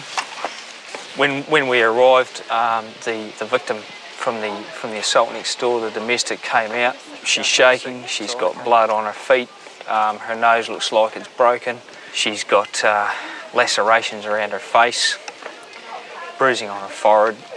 Her head's just been battered by this guy's fists, obviously. Well, she's come to her neighbour's property. There's also been a domestic there involving a male and a female and perhaps a child as well. Jack, the offender in the second domestic, has already given himself up, and with the initial offender Harry still on the phone to comms, police wait for the ambulance to arrive from Dunedin before they move in. G'day, how are you? This girl's inside here, just in the kitchen. This is a neighbour's address. She's got really quite bad facial injuries. Okay. Just lacerations and so on, and bruising. So she's intoxicated too, just so you know. And I don't know how cooperative she's going to be. All right. So who did it? Partner? Yeah, we're going to go next door in a second and speak to him about it. So quite happy for us just to take her picture. Yeah, these people are quite happy for you to go in and see her. I'll just come in with you. And, okay. Inside, the second victim, Maria, is showing signs of concussion, although her partner, Jack, seems less than concerned. Well, I don't know, because I was in bed asleep. I thought police had to sleep. Yeah. Do you know if she was knocked out, if she's been unconscious? I don't think she has. Yeah, she'll tell you bullshit. No. I just Ambo wanted to know, obviously. Yeah, I'm an arsehole, but I'm pretty straight to the truth. Okay.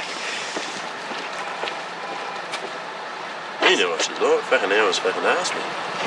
While Leslie is taking down Jack's statement, Harry, the guy who reported himself to the police, has got off the phone and is striding down the road. Is that the man? Yep. That's the man there. Okay. We're going to jail together, mate. Yeah, you alright? I'm fine. Yeah, I'm good, Scott. What's been happening tonight? That stupid bitch there. Yeah, that's what's been happened? happening. What happened? Well, I was fast asleep and she come in and started abusing me. Yeah. So what happened to her nose? What happened to her nose? My fist met it. Okay. That's what happened to it. You're not obliged to say anything, but anything you do say may be given an evidence. As long as I'm back here for work in the morning, I don't give a fuck. We'll have you back here in the morning. Just settle down, okay? I can't be fucked with her shit anymore, You're under arrest for assault. Good. Yep. Can I go and lock the house up? Yep, we'll sort that. No, wait. No, I want to go and lock the house up now. Just wait a second. Just calm down a wee bit. I know you're normally a calm person. I am, but no, she fucking put me way over here. Yeah, okay. I just got to give you your rights, okay? You have the right to refrain from making a statement. The right to assault. With the police because they're here to do us a service. We'll come do that. Come do it. I just want a statement. I'm alright, I won't go. She's fucking lucky she's not fucking worse. But no, she had to come and fucking disturb me, the stupid bitch. Back in Waikouaiti, Harry, the guy who's just beaten his wife to a pulp, is raging against the offence she caused when she woke him up. Lucky I didn't knock her fucking out. These boys are going to take you, and I'll take them. Just come over here, over the road, and we'll just wait for the ambo, mate.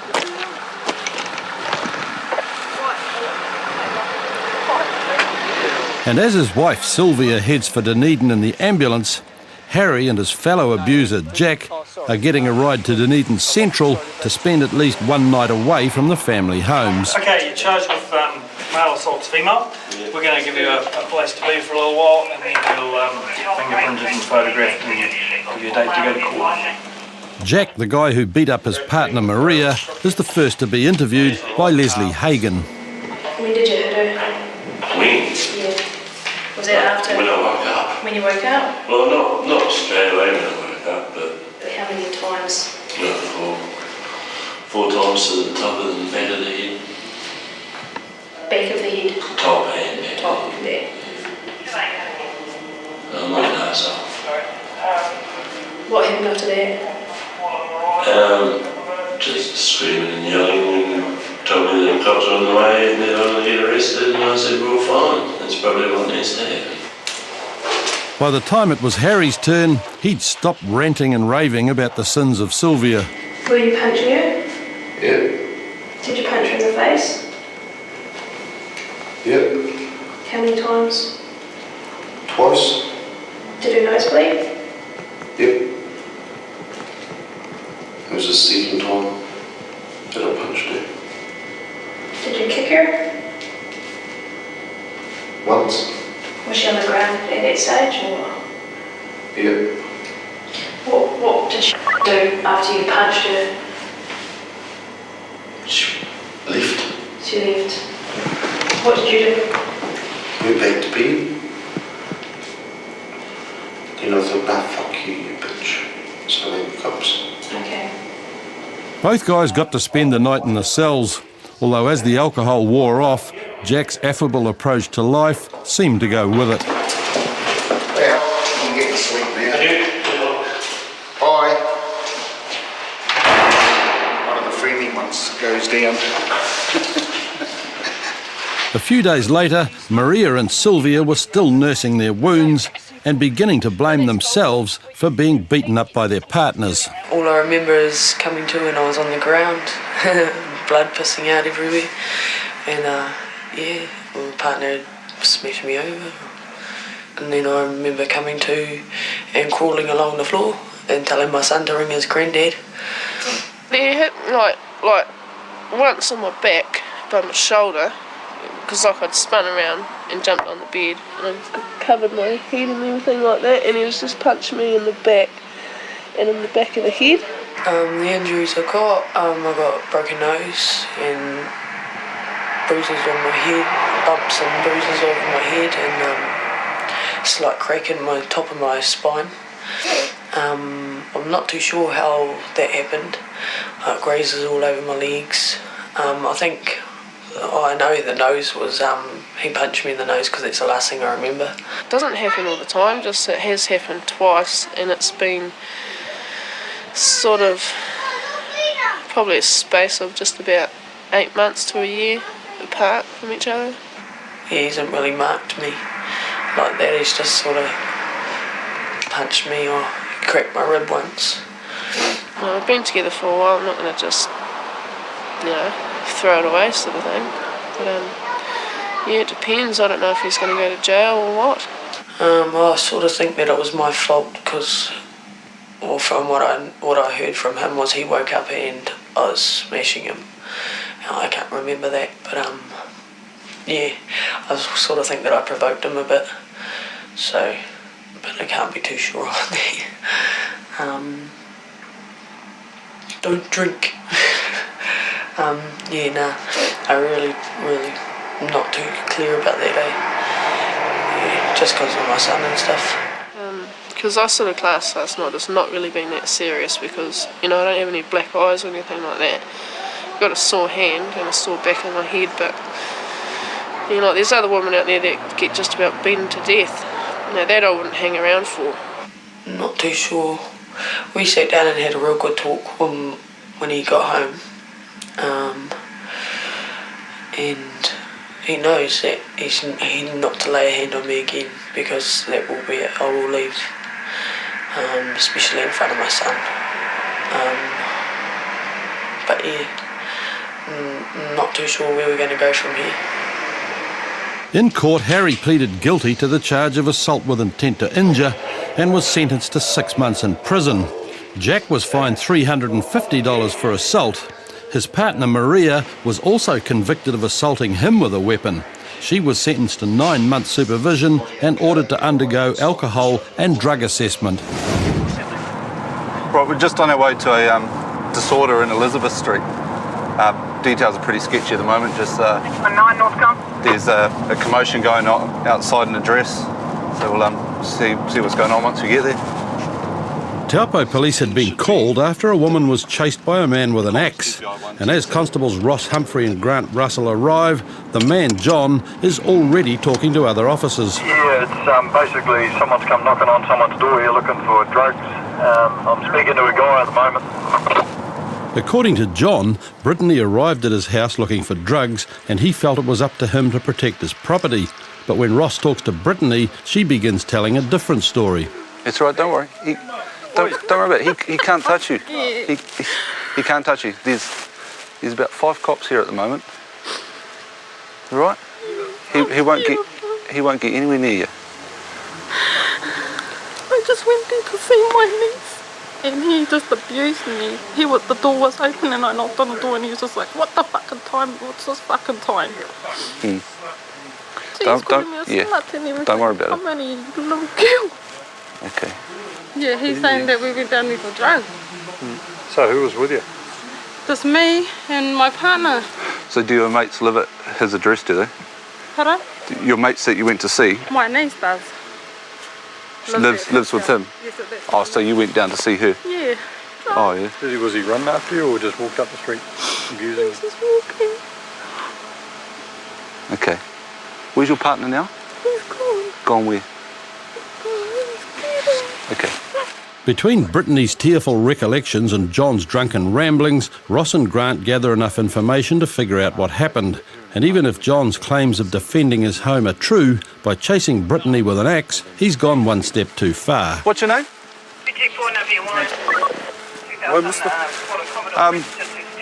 You're under arrest for possession of an offensive weapon. Oh, so it's all right for them to come around from my house and ask for drugs?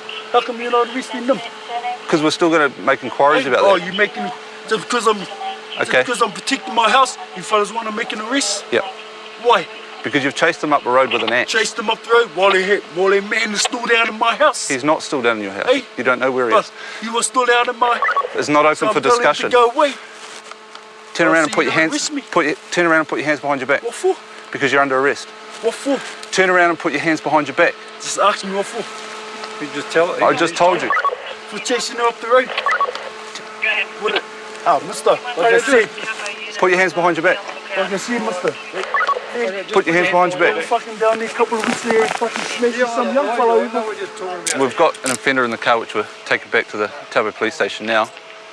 What's transpired is basically two people have gone round to his address. Her account is that she's gone round to see her niece that lives there. He says that they've gone round to try and buy drugs. Then he's chased them off the property with an axe. So he's been arrested for possession of an offensive weapon. And hopefully we'll locate the other male that was at the address and get to the bottom of the story. If that's not an offensive weapon, I don't know what is. Despite his protests, John's taken back to the station, and even after Brittany's story is verified, he continues to claim he's done no wrong. I didn't give a fuck, mister. These cars coming around, red, fucking drugs in here. So racing out on the road with a bloody tomahawk to scare them off, you think that's okay? Oh, so it's okay, they would have came and smashed my fucking house up, mister, so you're trying to confuse. People ring us if they need someone removed from their property. Once John settled down, he was released. He later appeared in court charged with possession of an offensive weapon. He was convicted and ordered to complete 40 hours of community work. Except a stolen car that sped out of Wellington 3 hours earlier. Yeah, we're just heading towards Turangi. We've got a car that was driving erratically and failed to stop for a couple of highway units down that way. They were in a pursuit for a little while, but they've abandoned that, and now there's a couple of units just following it at some distance, just keeping an eye on it. So we'll keep heading south, hoping to meet it or intercept it some way through there.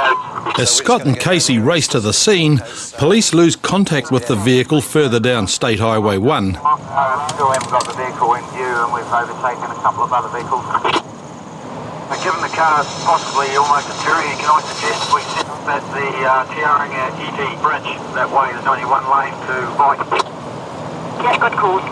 Yeah, Sue, do you want us on the south side of that when we get there? If we get there before he does? Yeah, 2 minutes. Give it a bit of a flooring, mate. But before police can set their spikes, the fleeing car races through Turangi and it's now heading straight for Scott and Casey. Stop here. And so he's now north of Tauranga Taupo Bridge, over. 2 minutes. Turn around, mate. It's quite a late model white Toyota Corolla. Pick up the pursuit if it comes this way, if we're allowed. As Casey turns the patrol car around, a truck comes past and Scott sees an opportunity to bring the offender's wild ride to a halt. If we can just stand by with traffic, and I'll try to keep updates as to where we are. Yep, stopping here. Yep. Pull over. Cops TP down 2. Down to 2. G'day, mate. Hey, we've got a car coming this way that we want to stop. Oh. Okay, there's some roadworks up here. Can you just stop like in the middle of that? And we'll, just trying to think whether we get in front of you or behind you. I think we're just ducking behind you. So if you Stop in the middle of those roadworks. yeah, if you can, and we'll just duck in behind you. Cool, mate. Thanks. Go ahead towards Waitanui. Let him go first, mate. In a plane car. Cool. Yeah, Taupo unit's just spoken to the truck driver. He's going to stop in that that southbound lane, block that lane off, and we're going to tuck him behind him. With the truck on its way to block the road, the car coming up the highway is getting closer all the time. I've lost sight of him. We're just going around 25k bend. He's in behind the van at the moment. There's a van with a trailer, and he's tucked in behind that. Yeah, copy. Truck's about to get set up. We're going to stop up by the 25k sign. That's what we want. Times TPS2 about to go 10, Park over here. 16 in McGarry. Copy, last update we got is lots of screaming and yelling. Scott's idea is to leave enough room between the truck and the patrol car so that the offender takes the gap on the inside, and that's a dead end. He's past the TPI. It's all happened just in time, and moments later the offender drives straight into the trap. Yeah, we've got him boxed in at the moment. He's got nowhere to go. Run over. Get him out of the vehicle. Yeah, comm vehicle stopped, and we're with that vehicle at the moment.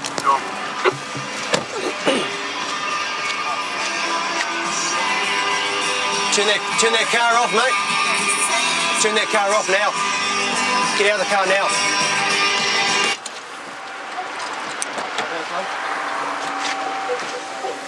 No, just put that down. You'll get to see that later. Down, mate. Hands on here. You're under arrest for failing to stop, understand? Yep, yeah, no. After hours of fleeing across the country, the offender, Graham, is finally in police custody. But it's surprising he's even made it this far in one piece, as a search of the car reveals some mind-blowing contents. Glue. Some sort of solvent. Oh, pretty pungent. It's, car just reeks of it. If you're using this stuff, you're just not going to have a great mind, eh? As a result of the stop, he's been charged with unlawful taking, driving while disqualified, driving under the influence of a drug, reckless driving, and he had a couple of warrants for his arrest. So we've managed to clear those as well. So he's going to go to court tomorrow, and we'll see what happens there. Hopefully get remanded in custody. I will be trying to get that anyway. After being processed at the Taupo station, Graham appeared in court and pleaded guilty to all 5 of his charges. He was imprisoned for 9 months and disqualified from driving for a year. WX5 on Wordsworth Road, failing stop, speed 80, 9500 k's over. In South Auckland, dog handler Bill Burrell and his partner Judge are in pursuit of a vehicle that has failed to stop on request. Yeah, Roger, he's just gone straight ahead over Rondale Road, no registration at the moment. Excessive speed, turning left onto Russell Road, still no reg, over. Without a registration, police can't identify the vehicle's owner, but Bill's initial suspicion is that the car's been stolen. It looks to be silver or tan. It's BMW X5 or X3, over. Speed 110. Approaching Browns Road. Looks like he's turning left onto Browns Road.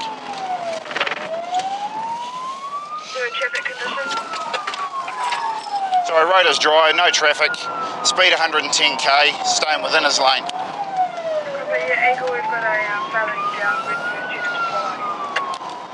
As the pursuit intensifies, units including Eagle are dispatched to help. But the helicopter is still several minutes away, and it's imperative Bill keeps the offender in sight. We're now going through some traffic. Traffic's pulling over for him. He's approaching Weymouth Road. Speed 120 k's. There are now no vehicles in front, over. Unable to get away from police, the fleeing driver suddenly goes on the attack. Charlie Alpha Whiskey 8. He just tried to ram me comms. We got out of the way. Vehicle is 1 up. Although he's only narrowly escaped, the attack has given Bill the chance to confirm registration details. Confirmed Charlie Alpha Whiskey 8.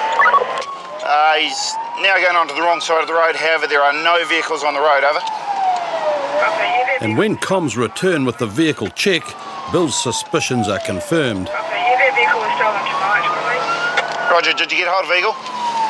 Yeah, Constantino, we're currently Ellerslie southbound. Oh, there you go. Where are Ross? Come on, where would you like us? Tom's Dowder has just tried to rear end me again.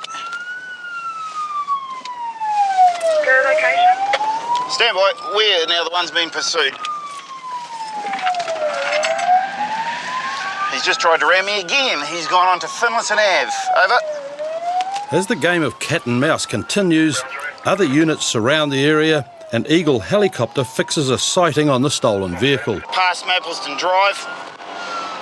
He's just gone through the roundabout at Burundi, still on Finlayson Ave, heading towards Roscommon. And with police closing in, the driver makes a desperate and potentially deadly decision. Thomas Dowder has turned his lights out, gone down a dead-end street in Artera Place. Over.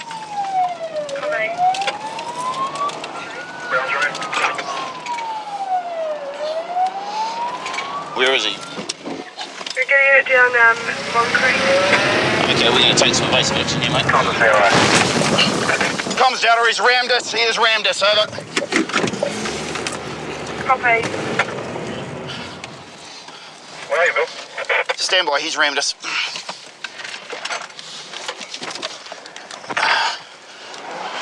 Comms Dowder, we're still drivable. He's going out of Artera Place. He's turned left onto Finlayson. I won't be able to continue with the pursuit. Over. Command 5, he's heading towards you. His lights are out, comms, we can still see him. We're now out, our bonnet's lifted. Comms Delta 22, we're out. With his vehicle out of commission, Bill's got no choice but to wait on the sidelines while other units take over the hunt for the fleeing vehicle. He's tried to ram me 4 times. At one stage he was chasing me after I got out of the way of a ram. He went down a dead-end street. Seen him down the dead-end street. I've tried to stop. By the time I've been able to select reverse and try to get out of it, he's just rammed me. So that's it, we're out of the pursuit. You want to throw your dog in here or? Yep. Yep. Try 5. Go, jump in, mate. Come, up. Come, Judge, come. Does he want me? Yeah. Has he lost him or what? Cordon this place down. As Bill and Judge rejoin the chase, other units have found the stolen vehicle abandoned down a driveway. He's got out there, gone this way, around that side, because that's where the wet footprints go. And it's not long before Judge picks up a scent. Yeah, that's a shirt there. Good boy.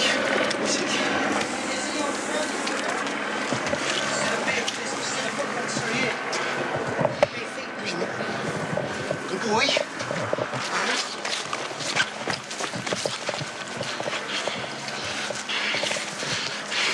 Good boy. Good boy, where is he? Let me see.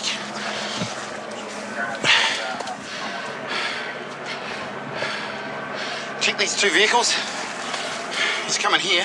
Definitely coming here, I think. Here we go, up here. Judge, come. Good boy. Good boy. Good boy, come. Come. He's in there. There you go, Della. Keep an eye on this house. That track goes nowhere but up to this house. Yeah, where is he? I just want to speak to the fellow that just came home and this.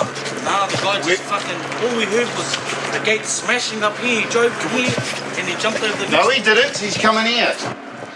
There is only one track and you can see the wet footprints up to the door there. The dog track through here, nothing around here, and then the wet footprints up to the door. Then the dog's up the door. And a boy. Why you drive like that, man? Why did you drive like that? Drive like what? Oh, hello? Fucking hello yourself, mate. Fucking hell, what are you Well, up then, to, if it mate? wasn't you, then it was someone else that's coming to this house. Oh, it ain't fucking me, mate. Can't come in here and fucking to say I drive like that. Oh, this is our house, man. Get your dog out. You fucking bring your fucking dog in here. Do your shit, you fucking wanker. As Jack continues charming his way out of trouble, his problems are getting bigger. His property appears to be full of stolen cars. We're eyeballing what, there's probably another stolen car, the address. Can you run a Ridger through, please? The legacy through? No. Got another one here too for you, comms. Yep. What's that different from? Papa Delta 60. Ignition barrel's ripped out of this. Yeah. He's around here. Down! No, I'd say these two cars probably stolen too. Down. I'll put money on it, it's him. Yeah? Yeah. I can't identify him, but I'll put money on it. Same build, same hair. I didn't get a race. In spite of Bill's certainty, the fact that he couldn't positively identify an offender meant that no charges were laid in connection with the BMW. However, a stolen car was recovered from the property, and as Bill's own vehicle is now a mangled wreck, his evening has reached an early end. It's Saturday night on Auckland's North Shore, and Senior Sergeant Matt Broderick is trying to stop a car that's being driven slowly and erratically along a main highway. It comes from NFN. It looks like there might be a domestic going on in the car. I'm just trying to go 3T with it opposite the Green Hive intersection. It's hard to make out what's going on, but it looks as though arms are waving wildly inside the vehicle. Come on, stop. There is a 1B. Time delay is But when the vehicle finally stutters to a halt and Matt gets to the door, he doesn't find a drunken fight. He finds a confused elderly man who can barely see out of his fogged up windows. Hello, sir. All fogged up, so we're struggling. Can't get it clear. Well, it would have been better for you to stop, wouldn't it, seeing as you were causing such a... But we couldn't stop anywhere. Trying to stop where I could, where it was safe. Right, I see. Have you been drinking at all tonight, sir? No? You've been to the concert? What, not in the park? No, with the grandchildren. Oh, I see. In Corelli School. Yeah. But we switched it on hot. Yeah. And then it fogged up, yeah, because of the moisture. We'll put it on cold. Yeah. Put your heater on cold. Yeah. Have you got air conditioning? Yes. You've got it on air conditioning, and put it on full fan. Have you put it on full? There you go, put it on full. So sorry, but we got so terribly nervous and couldn't stop anywhere. That's right. Because this is a terrible road to stop. Yeah, but it's actually an offence for you to drive at all when it's steamed up, okay? If your windows aren't all clear, you must stop. It went all suddenly like that. Okay. Have you got your driving licence on you, sir? Yeah. I take it the car's registered to you? Yes. Yeah. Did you enjoy the concert? That's the main thing. Yes, it was a bit loud and... Our granddaughter got 3 cups. 3 cups? 3 cups. Very good. One for science, one for ballet, Yeah. for art. With the windows clearing on the proud grandparents' car, Matt runs a check through comms and everything's much as expected. Okay, sir, that's looking a lot better now, isn't it? Okay, yeah, Cleared up. it's clear Yeah, now. I've checked all your details and your. Am I clear? Yes, you're absolutely clear to go. But please, in future, This is the first time that the switch it on hot. Yeah, to demist. Certainly in this climate, cold is usually better. And put the heater on cold. But always wait until it clears before you set off. Okay, but you're looking good now. Most of your windscreens are clear. Only the back one's a little bit... thanks for your patience. Not at all. You drive safely home, okay? Yes.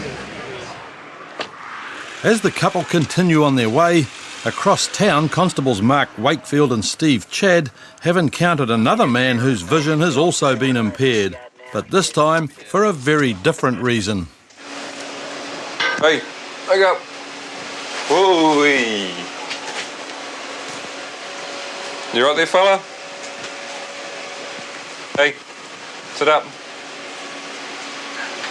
Here's the stick thing on the seat. Ready?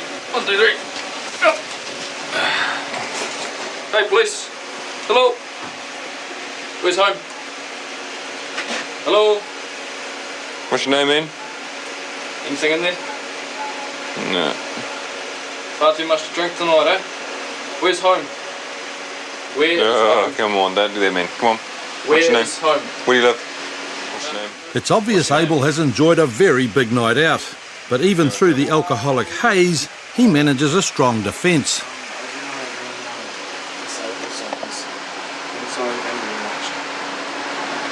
What did he say? You don't have any illegal substances on you. No, we don't care about that. We just want to know where home is, so we'll take you home. So, right.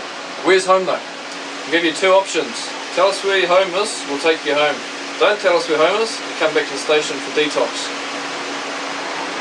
I know which option I'd take, so where's home? No, thank you. No, thank you. You have to come back to the cells then. You want to spend the night in the police cells?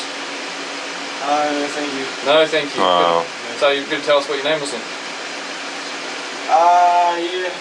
As the message gets through the fog, Abel manages to give police his name, but he's still having trouble remembering where he lives. Where's home, man? It's just down by... Beachhaven Road? Yes. Beachhaven Road? What number on Beachhaven Road? Just the same as she usually does.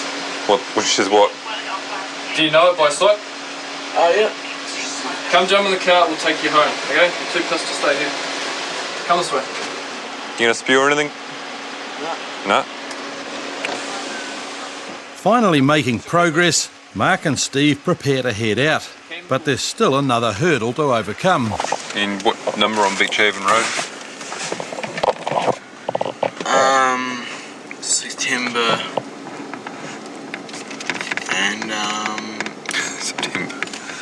But when a background check on Abel returns, his place of residence becomes irrelevant.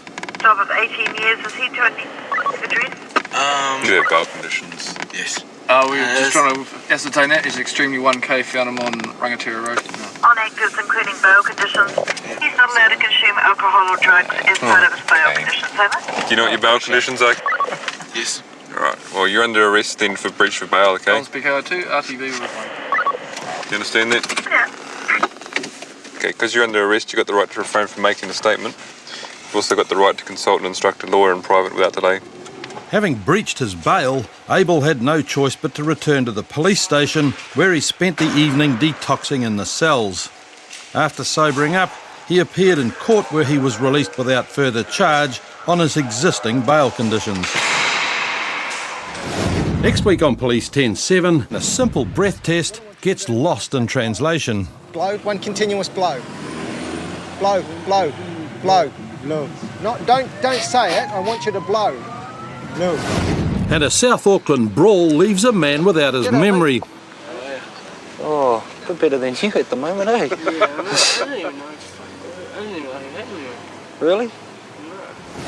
And a teen remains tight-lipped in an effort to protect her friends. Either you blocked your ears and you closed your eyes when all these things were going on, which means that, well, you didn't see it, and so, then you have a believable story. Yes, I don't believe you closed your eyes and blocked your ears.